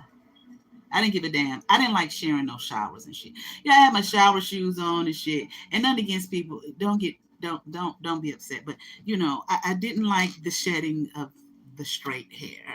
You know what I'm saying? Because it would be in the bottom of the shower. And everybody's showering, trying to get ready for work and whatnot. So it just, I hated it. I just don't like that. But anyway, I didn't like it then, but that's what it was. So it was just like I said about the bus, just suck it up, bitch. You understand what I'm saying? It is what it is. So the next day, did I get my job the next day? After that, well, I went and got a job. I went to the temp. Life was just so different back then. Walked to a temp agency. The one lady, she was so mean to me. I think she was like, "This bitch isn't from here. She's just a kid." And I was sitting there damn near crying and shit. But anyways, they did give me a job. I got a job at the City University of New York Graduate Center. I'm talking about, this is when I was younger. It's a temp job. And then I got a job because I went there for theater. I got a job in the theater. It was called the Pan African Repertory Theater. It was not Pan African, Pan Asian. I'm sorry, Pan Asian Repertory Theater. So it was all Asian, everything Asian, all the actors, everybody Asian. And but I was hired as the house manager, and it was off Broadway. Or was it off Broadway? I think it was just off Broadway. And the plays were in this church. So I had to get there, at a certain time, put the huge banner up, you know what I'm saying? I was the house manager, so I had to schedule all of the everybody's schedule. Not, of course, not the people in the play and the actors and stuff, but everybody's schedule. People who did the concessions, blah, blah. Afterwards, I had to make sure the theater was clean. Okay. And I got that job right away. I got both jobs like right away, So, hey, it was like, hey, all this is cool. And the gang, everything was falling into place. I should have stayed my ass right there. That's a whole nother story. Okay. I should have never, ever. Well, I could say that. Like, I should have never, ever left. But at the same time, well, you know what? I'm not going to say what wouldn't have happened. I wouldn't have known this, or I wouldn't have found out. That's maybe not true. I probably still would have found out, just in a different way or whatnot. And maybe I wouldn't have. Shit, I don't know. But anyway, I always felt like I shouldn't have left. Okay, so this is what I have. Thus, isn't this gorgeous? Of course it is. Okay. Now, this is what I have thus far. Do I want it to go this way? No, I want it to go this way. Okay. So I'm not quite sure what I'm going to have here. I got an idea of what I'm looking at before me, but I'm not quite sure that I'm going to put here, so that when you swing it, that, you have that at the base, and then what I'm going to put at the top. I might just go ahead and put what I'm putting at the bottom at the top as well. Okay. But isn't it pretty? Okay. But anyway, I got a couple more things I'm going to put on there. Or should I save it? See, that's what I'm saying. What I like about creating, and you just get all these ideas just running amok. Okay, up in your mind and in your dome there. Okay, but anyway, when I was in New York, when I was younger, it was wonderful. My friend, like I said, she went to FIT, and it was her last year, and she wanted to go back home to her boyfriend because her mom was like, if you stay, you and Nikki get an apartment. And her mother was like, I will pay for your apartment. I was, oh man, my eyes got huge, but she wanted to go to her boyfriend. And that's what the fuck she did. So I was like, well, I'm staying. You know what I'm saying? But I ended up not staying. I just was homesick. Homesick than a motherfucker. Okay. And when I took my ass back home, I laid in the bed for like 2 days, like, what the fuck did I do? Why? I mean, you could feel the energy in New York is just so fucking high. You know what I'm saying? And I rode the Greyhound fucking bus. I shipped my shit back here. I didn't have a whole lot of stuff. And I was on the Greyhound, and I promise you, you could feel in the atmosphere that high energy. And coming into Cleveland was so fucking flat compared. I still think it is, period, but just compared. But I mean, I've met people from very much smaller places than Cleveland, and they're like, "It's so fast here," and I'll be like, "Oh, for real?" You know what I'm saying? And I'm like, "Yo," I realize, coming from a place slower than this. But anyway, so this second time when I went, what happened was the lady where I was staying, the Haitian lady, she was just like, everything was going great, except it just cost too fucking much. Oh, let me tell you about another place we looked at. My dog wanted to stay there, so I was like, we saw another apartment. And I swear to you, the hallway to the rooms was about as wide as you. I kid you not. Was this wide. And I was like, what the fuck? Why is this? And it hit me like, look outside. The buildings are all on top of each other. There's no room here. They built this shit like this. You know what I'm saying? For whatever reason. I was like, I need to read the history, okay, of why. They're so tight. And I was like, if you're fat, you would have to walk through the building sideways. The carpet been down here since 1940. Okay. So the apartment didn't have any carpet. It was a 2-bedroom. Now, the way the rooms were shaped, I'm like, how can you fit a bed in here? It's impossible. And they were this big. Once again, this big. And they advertised it 2 bed. So one time, I called a broker for another place. I said, I got to see more places. Do you have? I said, I got all that shit. You understand what I'm saying? He was like, all right, then come see me. Set the appointment. So I go to see him. It was 2-bedroom. He was from New York. He told me he was from a part of Brooklyn. He said it used to be one of the poorest areas in Brooklyn. And I told him, I said, some of that shit I don't have. I lied. He kind of laughed. He said, it's okay. I understand. I said, I just had to see this shit. I told him where I was from, what I was doing there, blah, blah, blah, this, that, and other. And I said, where I'm from, if you say a 2-bedroom, and other cities that I've lived in, I'm like, a 2-bedroom is 2 bedrooms, a living room, a dining room, a kitchen, and a bathroom. Every single 2-bedroom or 1-bedroom, whatever I saw. Now, I didn't see a lot. Okay, so, and I told him, I'm like, it's 2 rooms, a bathroom, a kitchenette, and a hallway. Okay, that's it. And I told him, I said, and when I told him, I said, what I'm used to, he said, oh, we got apartments like that here. He said, but that's people with money. They got a lot of money. I was like, oh my gosh, because we were talking, I said, I can't believe the rent here. I mean, it was expensive as hell back in the day, but I just don't understand why it's so. I mean, we were talking about unreasonably high. And that's why people are like roommates and all of that kind of stuff. Have roommates and shit. I like where I was staying, the Haitian lady I was staying with in Harlem, she put her room up in the living room at the front to rent out her bedroom, and then the bedroom. Now that was a nice sized bedroom, okay. I mean, my daughter ain't gonna share no bedroom. That was a nice size, but the light was so dim. I was like, this motherfucking city is just old as fuck. you understand what I'm saying? It's just old, okay? And there doesn't seem to be any let's keep up with the time. So my daughter loves to read, right? So we went to she found a 3-story Barnes and Noble before we left. We couldn't wait to get there. Oh my God, I can't wait. So we find it. It was a Sunday. I was like, I have to do these lesson plans for this class. I'll do it at the Barnes and Noble, okay, in the cafe. So we get there, go in, and I looked around. I said, it was just like hardwood fucking floor, which is fine. But it just looked like they took some tables and just threw them in there and just put books on top. There was nothing. It just looked like a warehouse of books. So I go all the way up to the 3rd floor, go to the cafe. And I was running down. My battery was low on my computer. I had my charger and shit. And I was like looking around for some outlets. I'm looking. Don't see an outlet no fucking where. So I go to the lady at the the cafe store. I'm like, where's the outlets? And she looked at me like I was crazy. But she said, I don't know. We don't have any outlets. And I was like, y'all had no outlets. You understand what I'm saying? We don't have any outlets. I said, okay, she had attitude. They probably got them or whatever. So I told my daughter, I said, go ask the customer service people or whatever.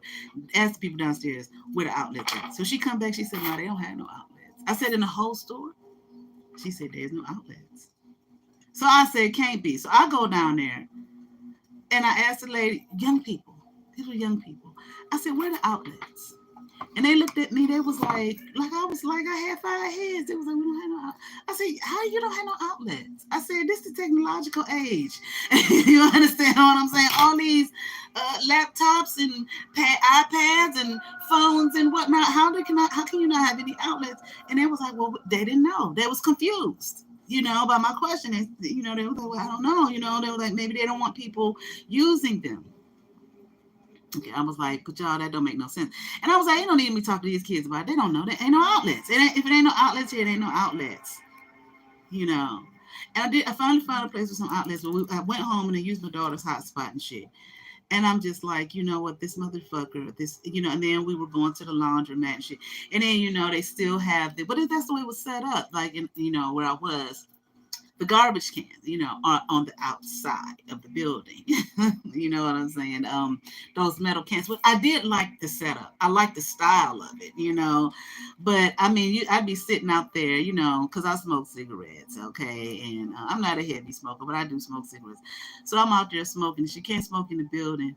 And, here come Mickey and them. You know what I'm saying? But it was like that when I lived in D.C. too. Okay, I mean, it's you major cities, it's metropolitan cities and whatnot, and that's what I said earlier, metropolises and whatnot. It's gonna be like that, you know what I'm saying? So it really didn't bother me too much, but it was just some wild shit. People just come talking to me, just different, But I honestly, I wasn't. It's been a long time since I had encountered those kinds of people. And they just come to you, just start talking crazy, And I engage because I like people. You know what I'm saying? You don't know who and what you're talking to. You know what I'm saying? And one man came to me just started talking to me out of the blue, telling me how he was from New York, and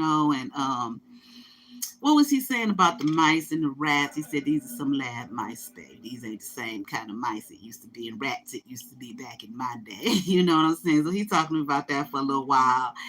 And it was just, going to the laundry, and I just looked I said, this motherfucker is so fucking old. This city is so old, And I said, everything looks dirty. You know what I'm saying? Even the apartments that we did go in and look at, I told my daughter, I said, this shit looks, I was thinking at one point, I said, this shit is dirty. And then it's not dirty, it's old. Well, you know how some stuff can get so fucking old, okay? That the shit is just embedded, you just can't get it out. You know what I'm saying? It's just, I mean, this carpet did look like since the 19, and we're not talking about no, quote unquote, what people may think poor areas. No, just in general. You know what I'm saying? And those, like the hotel for women that I stayed in, it was just old, or that's my friend was like, this is some transient shit, which it was, or like when I stayed in the boarding house. Now that was different. It wasn't like, I mean, the building was old, but it was just, it's just old, and I realized it's not so much dirt, it's just old. But one thing I loved. Now I drove my car there. My car was a lease. My plan was to get rid of the car. I'm so glad I did. All our shit was in the car, and I was like, oh my God, I hope nobody breaks this car. No one ever broke into the car, thank God. And all of our shit was just like piled right in that. And the trunk barely closed, and the back seat, I don't even know how I drove there. I made a little space so I could see. It was so fun. I'm so glad I did it. But I did not, when I was home, when I was like, when I wanted to go downtown, me and my daughter wanted to go downtown. I said, I don't want to get on a train. You understand what I'm saying? I do not like the subway. I don't want to do it. And I would drive. And I was thinking, oh my God, I don't know if I'm gonna find a parking space. I don't hear all of these terrible things about parking and whatnot. Not once did I have. I'm gonna tell you what I did get some tickets though. I'm gonna tell you what happened. I never once had a problem getting a parking space. Not one time. Going down there or when I got back. I think maybe one time I had to circle like 3 times. I'm gonna tell you how I got tickets. So they clean the streets. Okay, they had a street cleaning. Okay, like twice a week. The first time I saw the sign, but I was like, what are they talking about? What does this mean? You know what I'm saying? No, we don't have that shit here. Now, they'll put up a sign here sometime when they're going to do something. It'll be a bright orange sign, but this was a regular occurring thing. Okay, so I was like, what is it? So I think the first time I got a ticket, they were cleaning the street, but I was at school. And now I would ride the train to school, to work. Okay, so I'm like, okay, so I got a ticket. So that happened like 2 times before I really realized. I said, oh, I see. So I would have to, park my car somewhere for an hour, 2 hours or some shit like that. And I still will always get a parking space. So I remember one time the gas station, I'm like, I don't see no motherfucking gas stations. The gas station, I found 2, they were so small and right on the little corner. You know what I'm saying? Not like this big gas station we have here that I've seen in other cities. I don't know, New York is just so different. It's just an experience, okay? And it's like, I love it. I understand. I used to hear people say when I was young, because I always wanted to live there, blah, blah. Now I know why. You understand what I'm saying? But I always would hear people say, I love to visit, but I would not want to live there. Like my dad was very, very, very much a worldly person. Okay, like I grew up with a lady who raised me, his wife, and she's not my mother. Okay, my birth mother. But anyway, but she played that role. But anyway, so he would always tell me that, and I was like, I'm gonna live there. I'm gonna live there. So he would always be like, baby, you don't want to live there. New York is just. So the first time I went, I was like I said, I was 21 or some shit like that. I didn't see a problem with it. I had a place right away, got a job right. I had no issues. But when I went back this second time, I said, hell no. I would the room that I was, so it was $400 a week. Okay, the room that I was living in. And that was because I had me and my daughter.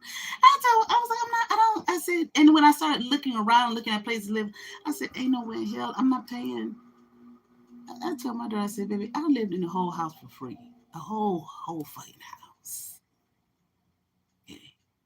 I'm paying $1,600 a month for a room, a dimly lit room. And the rest of these buildings, it really ain't no better what I've seen. You know what I'm saying? And I thought about, okay, let me find a roommate and all that type of shit. I was like, nah. Nah. So people have asked me since, would you live there now if you had money? This is my personal feeling. I'm like, it's kind of hard to say. It's some beautiful, beautiful parts of New York City, but it's just so old. Yeah, right across the street or right next to the beautiful part is just, okay. I said, but the thing about it is if I just feel as though if something really serious were to happen to this island, now I'm not talking about the other boroughs, I'm talking about Manhattan. I don't think that people are going to get out. I really don't. Except the people who got the money, who already know what's going to happen. They already know the plan. And the helicopters are scheduled to pick them up off the top of the building. This is okay. But your average person that's just living, no, they're not getting out of there. It's too fucking crowded. There's never a moment of space. It's too fucking crowded. That's my issue. Okay.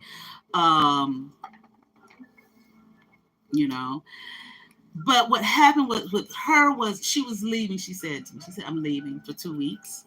And she said, and you can stay. She said, but when I come back, my family needs the room for 2 weeks. And I was like, okay. And she said, I would let you go stay with my mother. She said, but my mother is crazy. I said, oh. And I was like, I don't care. We just need 2 weeks. And she said, no, seriously. She said, I couldn't in good conscience do that to you. My mother is really crazy as hell. And I said, okay. So I was like, you know what? I'm not going to be driving all over the city of Manhattan with a car full of shit and my daughter. And my daughter, she's like, Ma, I would have been fat. You know what I'm saying? I'm a mom. You know what I mean? I'm like, no. Because when I would go to work, she hadn't got a job or anything yet. I told her, I said, I want you to wait first before you get a job, okay? And I'm looking around the street of Harlem and just the whole thing. And Harlem has changed, but so much has changed so much. I was like, hell, a lot of that shit I was used to living in DC, living in various places, Atlanta, because when I lived in Atlanta, I lived in the West End. I was so used to all of that, But I was just like, oh, my daughter, my child. I don't want her walking around here by herself. So I was telling the man at the corner store what was going on, because they knew when I got there. They were like, you from here? You're not from here, And I was like, no, and I got to talk to him whatnot. So I was telling them what was going on. There's him and another guy that was from New York. He was like, I hate this motherfucker. Everybody that I met from New York, like, I hate this motherfucker. But he had lived other places. I don't want to tell his whole story, but, they were trying to tell me about, you should go live in one of them homeless shelters. They real nice. You know what I'm saying? And I was like, but, I got a job, blah, blah, and it was like, it don't matter, babe. It don't matter. So right up the street from where I was living was the projects, right? So I'm telling the guy what was going on. I was like, yeah, I think I'm just gonna leave. And he was like, he said, before you leave, wait. He said, I know the guy that runs maintenance and whatnot at the he called it the bracket. And I was like, the what? He kept saying the bracket. I was like, what's the bracket? I said, you mean them projects? Up the street. He was like, yeah, the bracket. And I said, okay. So his friend he knew of a room. He was on the phone with him. He said, you get her a nice room. So he was going to give me a room. Okay. And I said, okay, I'll meet him on this day at this time. But I looked one day, I was like, bitch, you better not put your daughter in the Buffalo Project. You know what I'm saying? And so I told him, I said, you know what? And my daughter was like, I would have been fine, But a friend of mine who used to live in New York years ago, she is from Cleveland, but she said, nigga, she lived in it one time. She said that people be dying to live in them projects, And I said, I'm sure, but I just was like, no. So well, I finally told him, I went back to tell him, I wasn't going to meet his friend. And he said, you're not going to meet. He said, no. He said, you're going to leave New York. I said, yeah, I'm going to leave New York. He said, guess what? He said, I'm going to leave New York. When somebody said, I got to get out of here. Everybody I met from there was just like, I hate this month. One lady, she was like, why the fuck would you move to New York? She was from there. She was like, I can't wait. I'm going. As soon as I retire, I'm going to live with my daughter. She lived like, I don't know, Virginia or some shit. She's like, I hate this motherfucker. But it was all good. It was all good. And it's so funny because it's like almost like everywhere we went, people was giving me my daughter free shit. I don't know why. You know what I'm saying? But they would just be like, you're not from here, are you? They could just tell. And I was like, no, we're not from here. And it was a bakery we went to like downtown. It was by what's it, the NBC studios? One of them studios shit. It was a bakery. Because me and my daughter we like baked goods and sweets. So I said, okay, we gotta try it. It really wasn't all that. Okay. It was beautiful, it was pretty, but it really wasn't all that. They gave us free baked goods. You all right? Okay, it seemed like almost everywhere we went, we would get a little free shit here and there. You know what I'm saying? I don't know why. I guess they just said these motherfuckers aren't from New York. I don't know, but I couldn't wait to get the fuck up out of here. So I packed up all our shit, get in the car. I swear to God. Well, I shouldn't say that. I swear. When I was going there, I went over the George Washington Bridge. I remember we was driving down and I see the city, and I told my daughter, I said, look, there you go. She got kind of quiet because she stayed up most of the ride with me. She got kind of quiet. It just seemed as though the highway went from being so wide to just like, you know what I mean? It was just so tight, and it was times like when I would drive downtown, because I would never take the train. The only time I would take the subway is when I was going to work. I didn't want to take that subway down. I don't want to take it no. I don't like it, so we were going to downtown and whatnot. So now I have to get on the freeway, and it would just be so tight. It was so fucking tight. But I love to drive. That's the thing. I love to drive. So that's what I was saying. I had so much fun driving there, downtown. And sometimes I'll be like, if there's no lines I don't see no fucking lines on the road. You know what I'm saying? But you had to just get in where you fit in. And I love that type of shit, So I had fun driving. I will not lie. I had fun driving. Sometimes it was a little freaky because I really didn't know where I was going as a driver. You know what I'm saying? And then when we left, it was the same thing. It was just like, it was hard as hell to get out of there. You know, and when I finally was able to get out, it was just like I could still feel the energy. It was just like in my ears, like hi, hi, hi, hi, hi, hi. I can't really explain it. And I didn't really realize I was feeling it until we were out of it. I felt it maybe like a half an hour out. Or maybe, I don't think it was quite an hour, maybe like half an hour, 45 minutes out on the freeway. It's just like I just kind of felt something. It was like, oh, and it just stopped. And I looked at my daughter. I was like, oh my God, did you feel that? And, you know, she's like, I didn't feel nothing. And it was just like the energy was so high from New York City. It was just like, I don't know, like a portal or something. I don't know how to describe it. You know, it's just like the energy just went, and it was just calm after that. And I didn't realize I was until it stopped. It was like, man, I could just feel it like here in my chest and in my ears. You know what I'm saying? Just the energy is so high, man. You know what I'm saying? But I'll always go back. So the last day, I said I had to get my check, one of my checks from the school. So I said, let me go get the check. So my daughter came with me, went to Brook. That's the thing. I would get there when I was saying earlier. I would get, and every single time I rode that train to Brooklyn, every single time that husband and wife couple, well, that man and woman, because I don't know if they were husband and wife, they were always there, like they were greeting me, like just smiling, you know. And I was just like, they seemed like some angels. not like seriously angels, but you know, like they were sent, because like I said, the first day I walked up and they were just looking at me like, you know, like welcome. You know. But anyway, like, you know, like there she is, welcome, you know. But anyway, so instead of riding the bus from there to, I would always go to that coffee shop, give me some coffee, and instead of riding the bus from there to the school, I would walk. So that was probably like a 20-minute walk, maybe half an hour from me where I was dropped off at to which was okay. You know, I was, you know, it was nice. It was still warm outside, not something, but you know, fall. It was still warm outside, but you know, it's just like, I'm not gonna be doing this. This was for when I was in my 20s and shit, you know. You know, so the last day, you know, so we go to the school, get my check and everything. And I told my daughter, I said, we're gonna stop and take a walk around, you know, Times Square.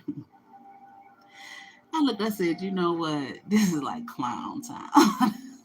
Just being out there and seeing everything. And the crazy thing is, you know, I was showing my daughter, I said, they go to Broadway Theaters right there. And it's a whole nother story, okay? But the thing about it is, I was like, man, I saw all of this shit when I was here in my 20s. You know, when I was like 21. Was I 21? Yeah, like 21. But it's like, yeah, the eyes of a 53-year-old is totally different than the eyes of a 21-year-old. You know what I'm saying? I didn't put it down, but I did. I was like, this, what I called it, clown town. Okay. It's cool though. You know what I'm saying? It was something that I did that I'm so glad I did. Now, how I got off on all that tangent, I don't even remember, okay? But I did. Okay, so what time is it? It's 3:13. Let me see if my daughter is ready. You ready, babe? Or you still not? You're not ready? Okay, how long you think? About 20, 30 minutes? Are you okay? Yeah. Oh, okay. Okay, no, just let me know.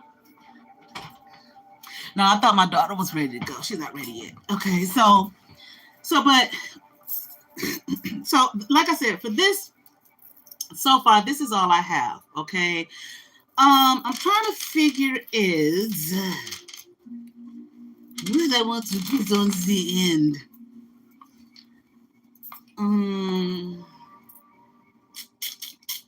So I might need something a little different.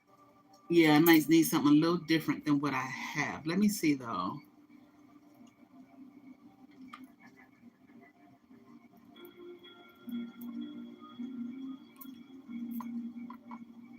So you know the thing about like if I had money, would I live at home? I don't know. I mean like for real serious money. Cause I wouldn't, you know, at this point in my life, you know, 20s and 30s, okay, whatever. But I know I'm not, I don't want to, I don't need to be, you know, struggling to survive, you know, just to live every day. I ain't gonna lie to you. When I'm not, I was like, I hate Cleveland. I got to get the hell out this motherfucker. I never liked it here like that, right?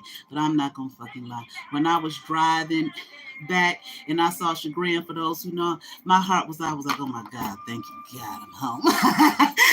You know what I'm saying?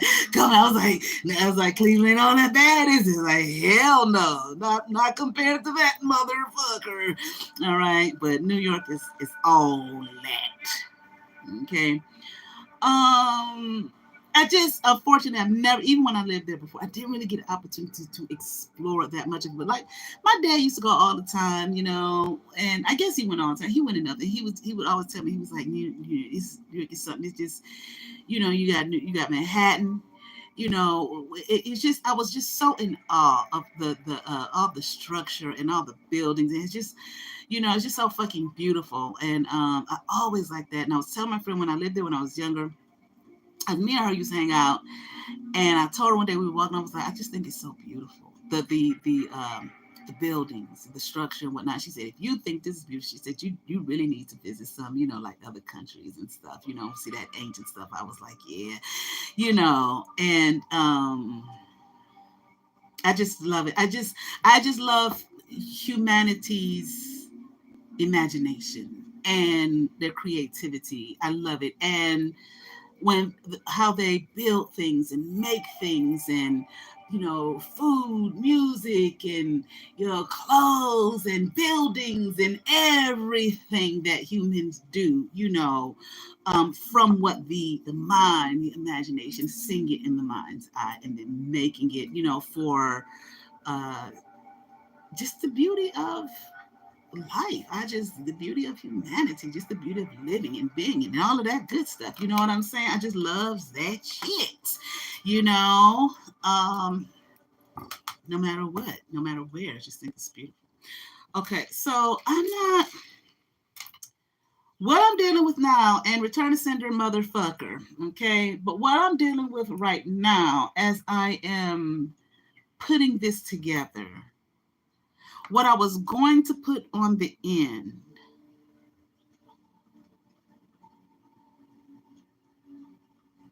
let me try something. I'm not sure I like it. I'm not sure I like it. I like it.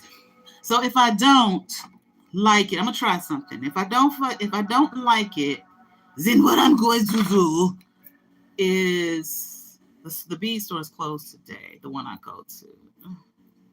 Then what I'm going to do is I'm going to the B store this week and find what I want to put on the end of this pendulum. But let me see. Let me see if I like it. And if I like it, I'll make it work. And if I don't, then I'm going to the beat store. Okay, let me see. Okay.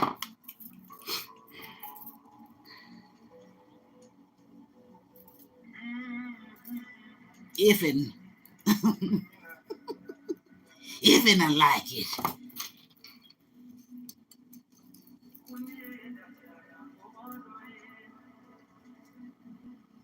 I don't want you to see what I'm doing if I don't like it.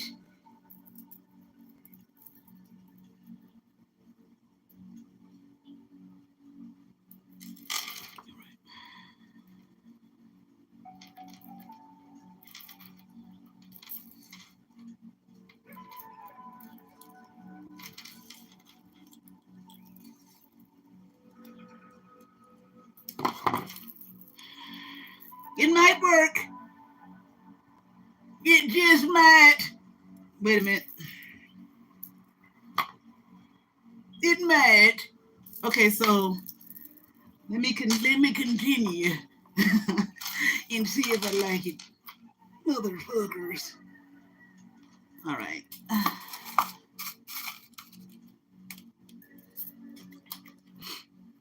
I'm not gonna show it to you until I decide whether. I'm gonna show my daughter, of course. See what she thinks.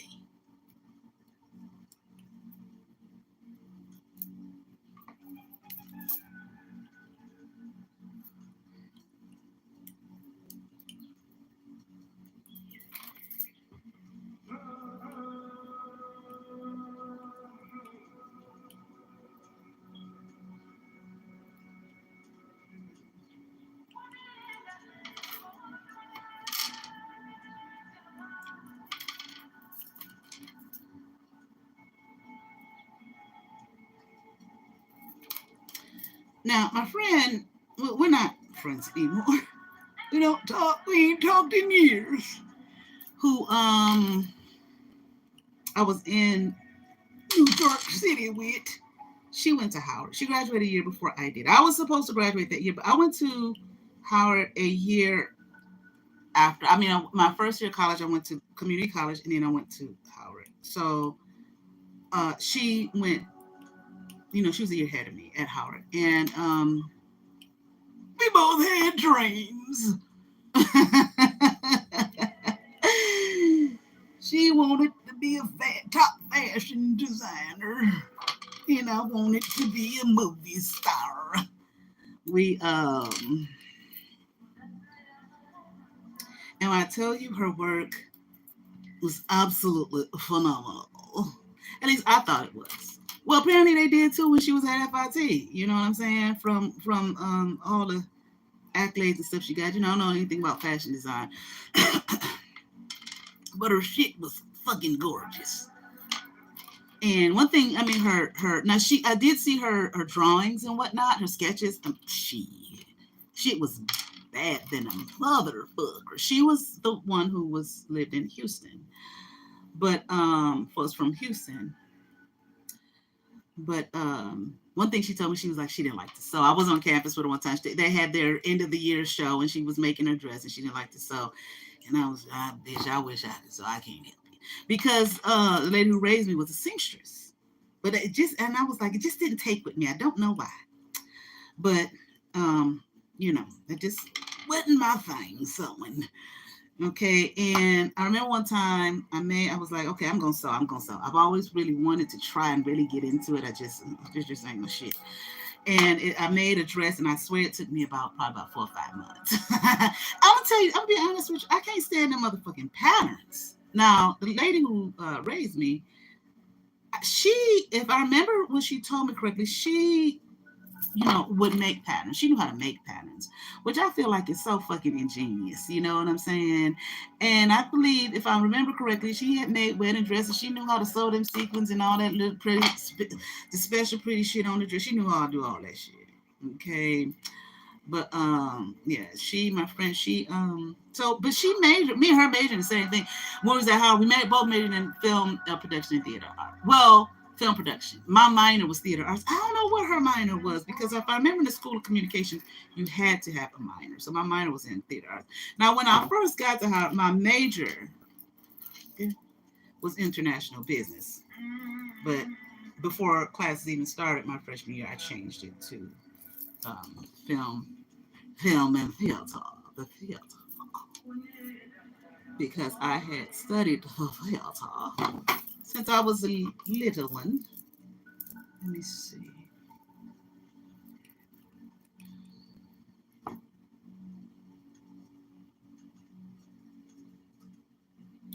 Ooh, this motherfucking pendulum. Wait a minute, let me try it again.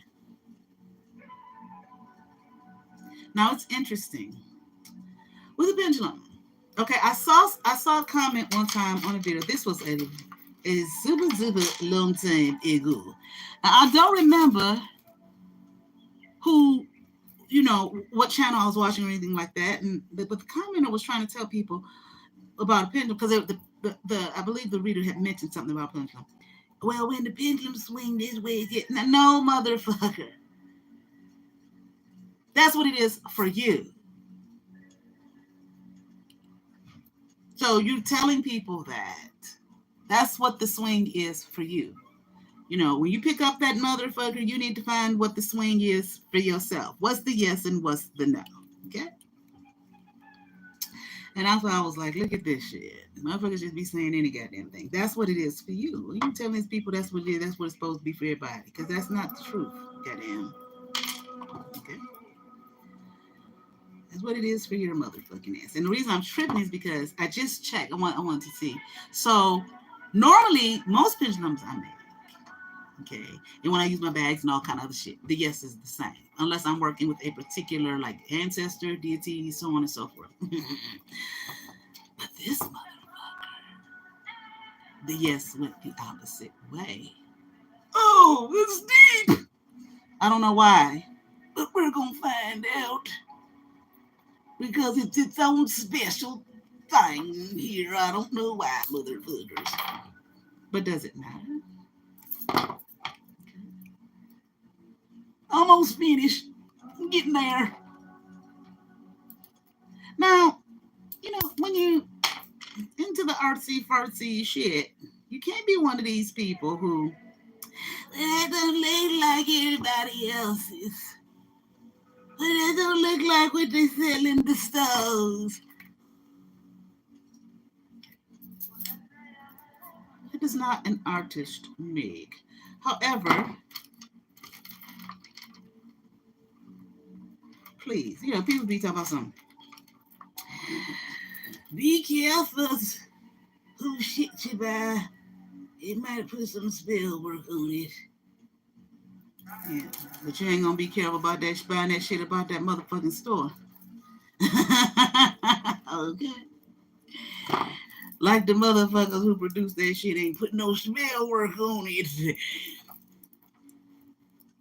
For your, I'm not saying this, I feel this way, but I'm saying for your dumb ass to just keep buying their shit. Okay. We quick to trust people who we know want to keep us down before we trust one another. I said people we know want to keep us down. Keep buying, motherfuckers. Keep your ass poor, goddamn. The only way that motherfuckers works is it's got to be this kind of song and folks believe it. Okay.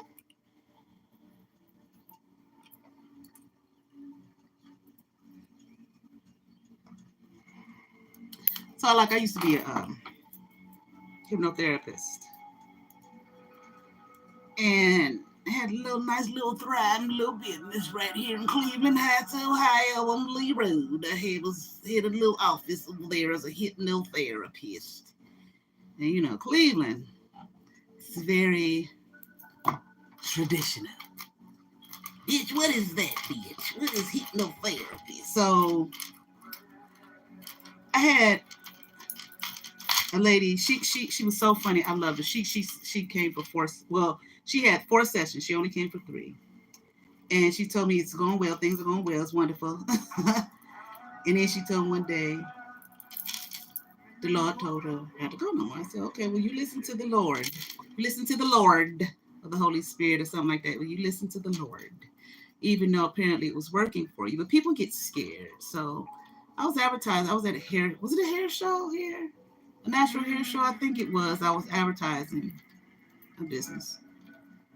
And a girl I know, I was telling her about it. She said, well, can you make demons come inside of me? I was like, excuse me? Can you make demons come inside of me? Well, I'm not interested in making demons come inside of you. This is hypnotherapy. But I understand that she didn't know really what it was. There's a lot of suspicion, knowledge. Now, I went to school for it. I just didn't look at YouTube or decide I'm going to do this. I had my certification. So I explained to her what it was. I said, it's interesting though. I said, you've been knowing me for how long? How many years? I mean, we weren't the best of friends, but we knew each other.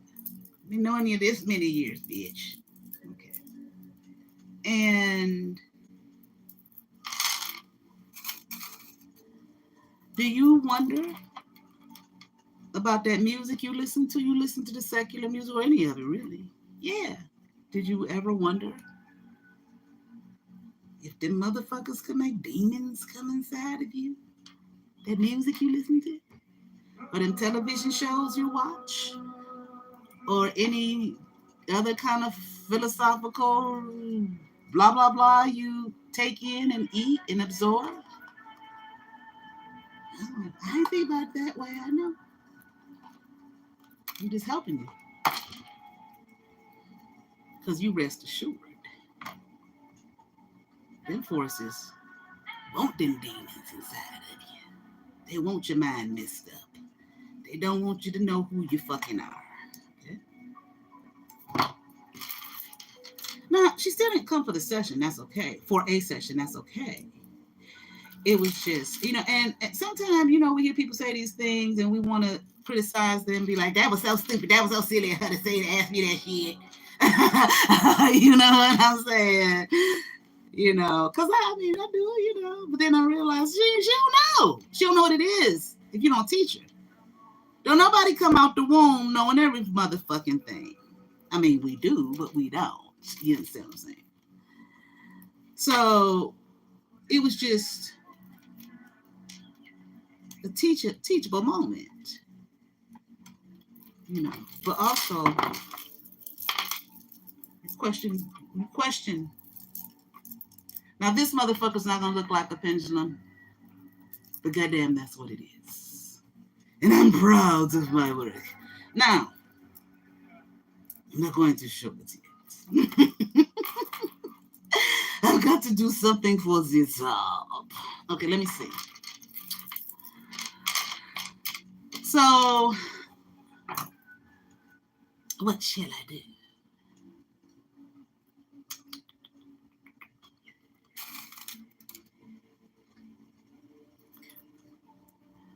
So, I understand. Of course, you questioned it. I questioned it. We all questioned it, and you learn. Like one time when I was at Howard, right? Who came to speak? It was my senior year. And when I first got there, listen, I went to go listen to Juwanji. Jufu came, I ran there. Stokely Carmichael was there. Was it Stokely Carmichael? I think so. I ran there. Any blackety black lecturer that I knew of could find, I was boom, boom, boom. I was there. Well, it was somebody came, I had never heard of him. I think it was, maybe it was Cornell West. So it was my senior year, and the one girl was talking about how he was going to be there. And I looked at her and said, well, who is that? You don't know who Cornell West is. No, bitch, I don't fucking know who the fuck he is. I'm asking you, who is he? Because you didn't come out your mother's pussy knowing who he was, neither, bitch. So there ain't no need for you to talk to me like that. I'm asking like I'm just dumb or something. And all that shit. Just tell me who the fuck he is. I want to go. You know what I'm saying? I want to go see him too. People funny with that shit. You learned who he was at some point. Now I want to learn who he is. Teach. Fuck out of here with that shit. Teach me. You know what I'm saying? You know what I'm saying? You know what I mean? Now.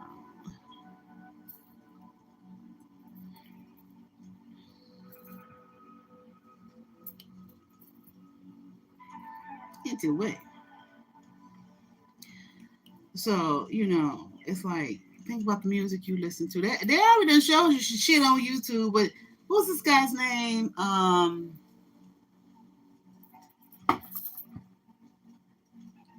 John. Hold on. Let me see if I can find it. John.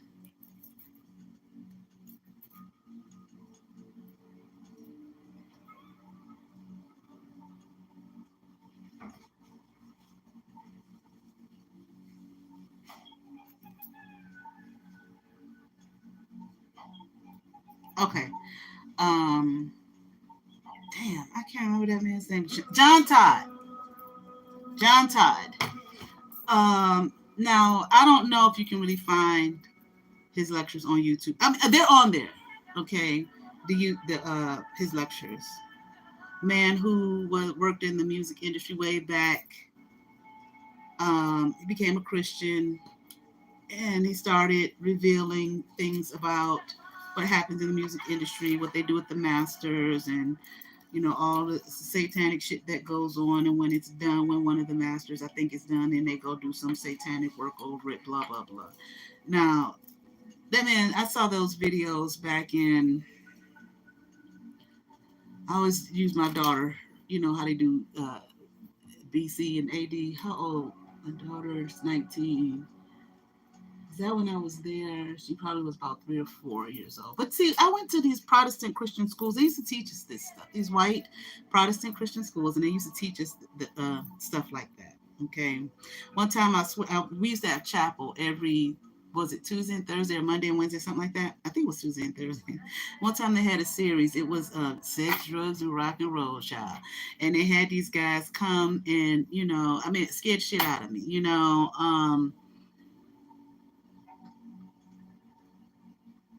I'm thinking if I want this like that. Okay. Anyway, teaching us about that. But anyway, John Todd, so he became a Christian and he started revealing this information. Okay, well, I think no one's been able to find him. You know what I'm saying? Since then, I think did they? I don't think that. I think it's just like he's missing. Well, I mean, he's probably dead at this point. Now I can't say something was done to him. It's just, I think that was the word. There's just nobody been able to find him since he revealed this stuff and started doing these lectures on it, or if he just disappeared on his own. I don't know.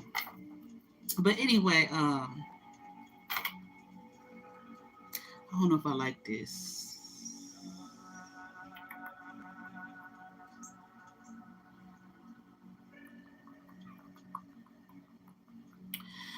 Let me see. But anyway, well, he talked about that. So back then when I was younger, we used to think, oh, that's the white people. That's that white people music. That heavy rock and roll. That's what they do. They do that white people music. Okay. I remember when I was younger, I used to hear these stories, especially around that time, the 80s and stuff like that. I used to hear a lot of shit like this. We hear these stories of people, they play the record backwards and the people saying worship Satan and all of that kind of stuff, right? Make him your Lord and Masters. You know what I'm saying? Man, I used to scare the shit out of me more when I was a kid. You know what I'm saying? And I remember they used to tell us this stuff like, well, the schools I went to were majority white. So they would be telling us about these Ozzy Osbourne concerts. They said he would have a bag of puppies before he started the concert. He would throw them out to the audience and say, I'm not starting a concert until they cut all the puppies' heads off and all of that shit. And he said, this just the craziest shit. I'm not saying the shit didn't happen. I don't fucking know. You know what I'm saying? I'm just telling you what they used to tell us about this shit, right? And so anyway, and like Black Sabbath and all, that shit. I used to see that shit for. It used to freak me out, scared the shit out of me back then. But anyway, wait a minute, hold on. Anyway, what was I saying? But that's what I was saying. So you would hear these stories about these kids or people who would do these stuff. And I heard it through the music. Somebody was just telling me to do, But I'm telling you, back then it was this thing. There's white people. Any white people that hadn't do. They don't have no black people. Our music ain't like that. Okay. So the neighborhood that I lived in here, it was the hood. Okay, it was inner city. Okay, since I can remember, but I remember I don't know, I was in high school. I don't remember what year I was, maybe like a junior in high school or something like that. And there was a lady who lived around the corner. Okay, and the lady was on the news for killing. I don't know if she killed both her children or one of them, black woman, okay? And she said she heard something through the music telling her to do this, And I'm in my eyes that big. Hell, I thought that was only white folk that happened to. They don't have no black people. Black people don't do that type of shit. What was she listening to? And I'm thinking to myself, she must have been listening to that white people stuff. That's what I thought, at the time. So when I was listening to John Todd and whatnot, he didn't make no distinction about nothing. I don't even know if he said what record company he worked for. He might have. I don't know, But I think he was high level, whatever. I think he was a high level ranking Mason, all that type of shit, He was talking about it in And it took me, to get older to realize, bitch, it don't matter. It ain't no color thing. you understand what I'm saying? It ain't about that's only the black people and all of that kind of stuff. Okay. There's I remember I used to love me some Prince. Well, what was it? Purple Rain Child. I think I was about 14 when that album was out, and the song Darling Nikki. Okay, well, I'm 14-year-old kid. People used to call me Darling Nikki. We're 14-year-old kid. Okay. And at the end of it, as it plays on, there's a message. I don't know what the message is. I've never played an album to turn it, forward to let's do it. But there's another one of Beyonce's albums. I think her first one of the songs, there's a backwards message in it. You can hear it. And I don't know what said because I never did anything that found out for it. And then there's another one. I can't remember who this artist is. It's a backwards message in it, But it's so funny when I was a kid, that's how we thought. That's, how it seemed like, oh, there's only white people. Okay. Because some of this music. I mean, I've never been really into rap, rap music or anything like that. Never been into it. I mean, I know some rap songs and whatnot, but to really be into it like that, like the whole hip hop world culture. Now, my friend Denise, she knew all that shit back then. And she was like, you don't like rap music? I was like, I don't like it. I just, I just ain't into it like that deep, like that heavy, like that, I know some of the songs and shit, but that's good enough. Y'all in the whole hip hop culture, and that's cool. That's cool. I ain't got nothing against it. It's just was my thing, you know what I'm saying? And but anyway, shit, some of that shit that we be listening to, that music, I'm like, what the fuck? That frequency is that? I roll up my fucking window, goddamn, because it just sounds fucking freaky and weird. Okay. So, something that's grabbed people's minds. People, they don't advertising. We learned about it, when I took the hypnotherapy. I mean, just about everything is hypnosis. It's sleep. Hypnos means sleep in Greek. You have a conversation with someone. You're always under someone's I don't know, you just want to say what thought process or whatever when you're having a conversation. I think advertising works. In a way, it kind of lulls you to sleep and opens you up to something else. What does it open you up to? What they're trying to advertise at you to make you buy. You go into a store, there's music playing, okay? A certain kind of music will be playing, certain kind of frequencies and whatnot. What? To get you in the mood to what? Buy. And a lot of times you can go in places that be music in the background, you don't even really pick up on it. You hear it, the body hears it. Doesn't mean that you are consciously aware of you hearing it, and it's to move you, to make you purchase shit. What they want you to purchase? Spend some goddamn money on this motherfucker. Okay. All right. Now let me see something here.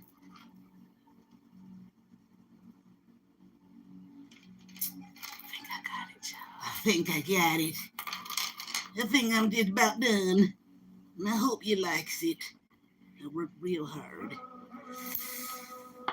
So I was just saying that to her to, wake up and recognize a world that doesn't historically has shown you it ain't on your fucking team. It ain't on your team. It don't want you to rise. It don't want you to grow. It don't want you to see. It's there to keep you trapped. Okay? Be aware, You worried about, can I put some demons in you? Hell no, bitch. I'm doing hypnotherapy. I don't want to do that. You be fucking around with no goddamn demons, calling on them and shit. So there was this book when I was younger. I talked about this book before. It's called He Came to Set the Captives Free. Okay, this woman, this white woman, like I said, I was born and raised in church. Lady who raised me, she was be the bishop secretary. She did all kind of church stuff. Okay, this guild, that guild, and all that kind of shit. So, she was his secretary, and she was over the goddamn junior ushers. Okay, which I had to do that shit. But anyway, she would go to the Christian bookstore and get all of the supplies and whatnot. So I'd be sitting there reading all the books, the children's, not so much children's books, the comic books and whatnot. You gotta be careful wherever you go. That shit ain't safe.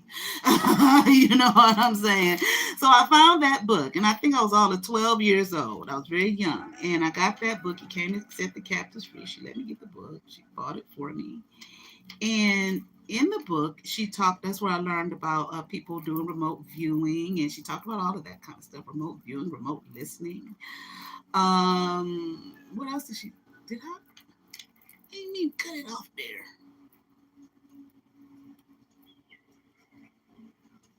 Wait a minute. She talked about all that stuff in that book. And I really, of course, at the time didn't think it was very common. And again, I was like 12 when I was reading this book.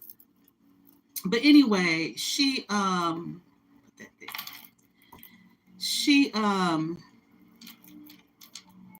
a really good book, interesting book.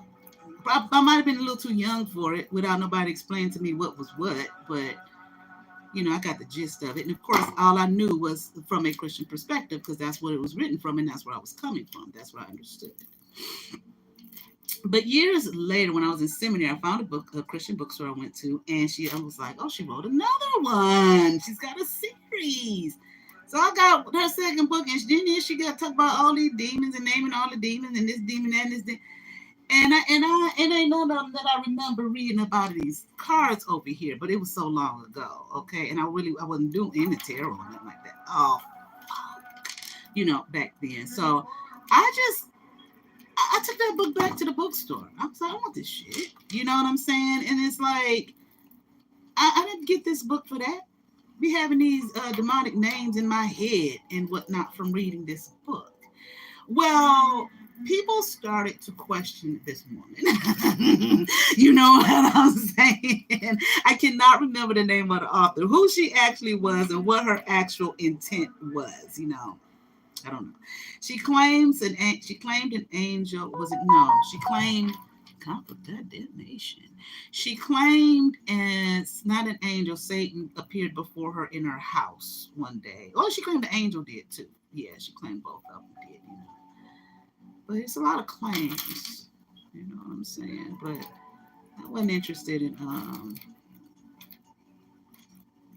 I don't want that in my head, back then, I'll call on Jesus. The way I grew up in church, not so much church. I grew up in a Black Pentecostal church. That thing was, more so, Satan, the Lord rebuke you. Moving the fuck on, not calling on no demons and all that type of shit. I went to those Protestant Christian schools, which were Baptists, and I believe they were the Southern Baptists because they were really, I think from what the lady who raised me told me, that a lot of their doctrine and whatnot and belief system and whatnot was very much in line with the Pentecostal church.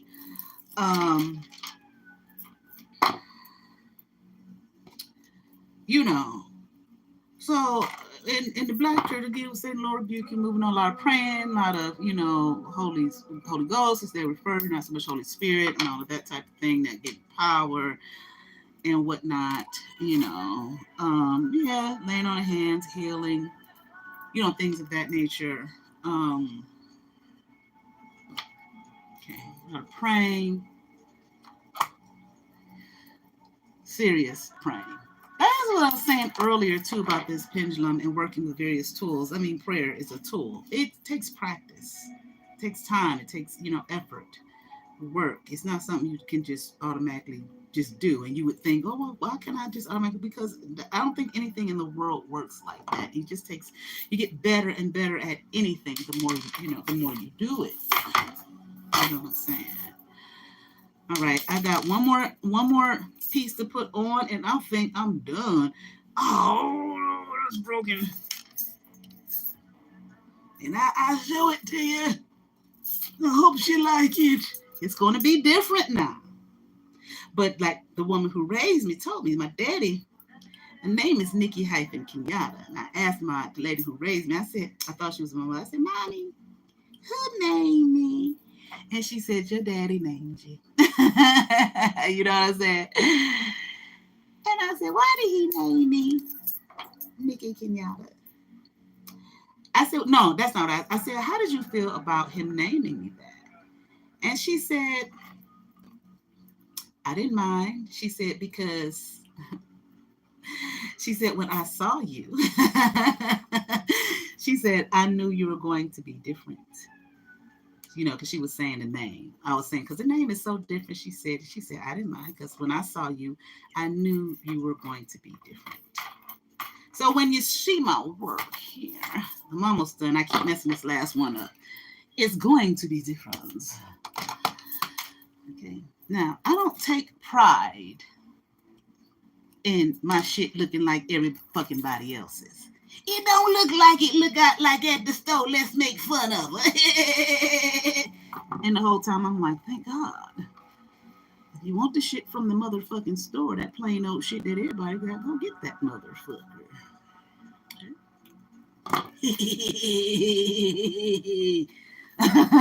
You know what I'm saying? All right. I'm going to try this one more again. And this will be my last piece. I would have been finished, but I kind of messed up something. I had to fix it and clear it up. I don't think I've ever been on this motherfucker this long. Okay.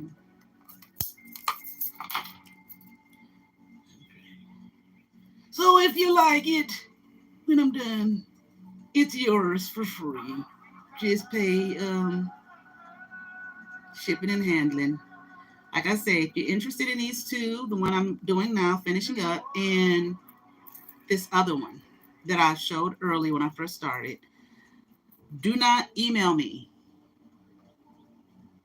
You can put a comment in, what is that thing? Under the community tab under this video that you would like it, that you're interested in it, and I'll set up communication with you. Again, if you're one of these motherfuckers who think you're gonna keep attacking me and all of that kind of shit and all that silly ass shit, I will fucking know. And even if it's one of your fucking flying monkeys, I will fucking know. Okay. For you to say that, you contact me. Don't buy shit from her. And all that silly, dumb shit. Right?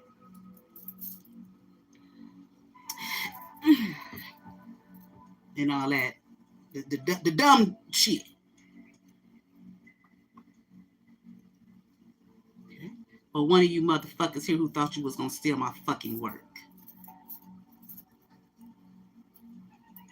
That goddamn silly ass Jim or that silly ass family.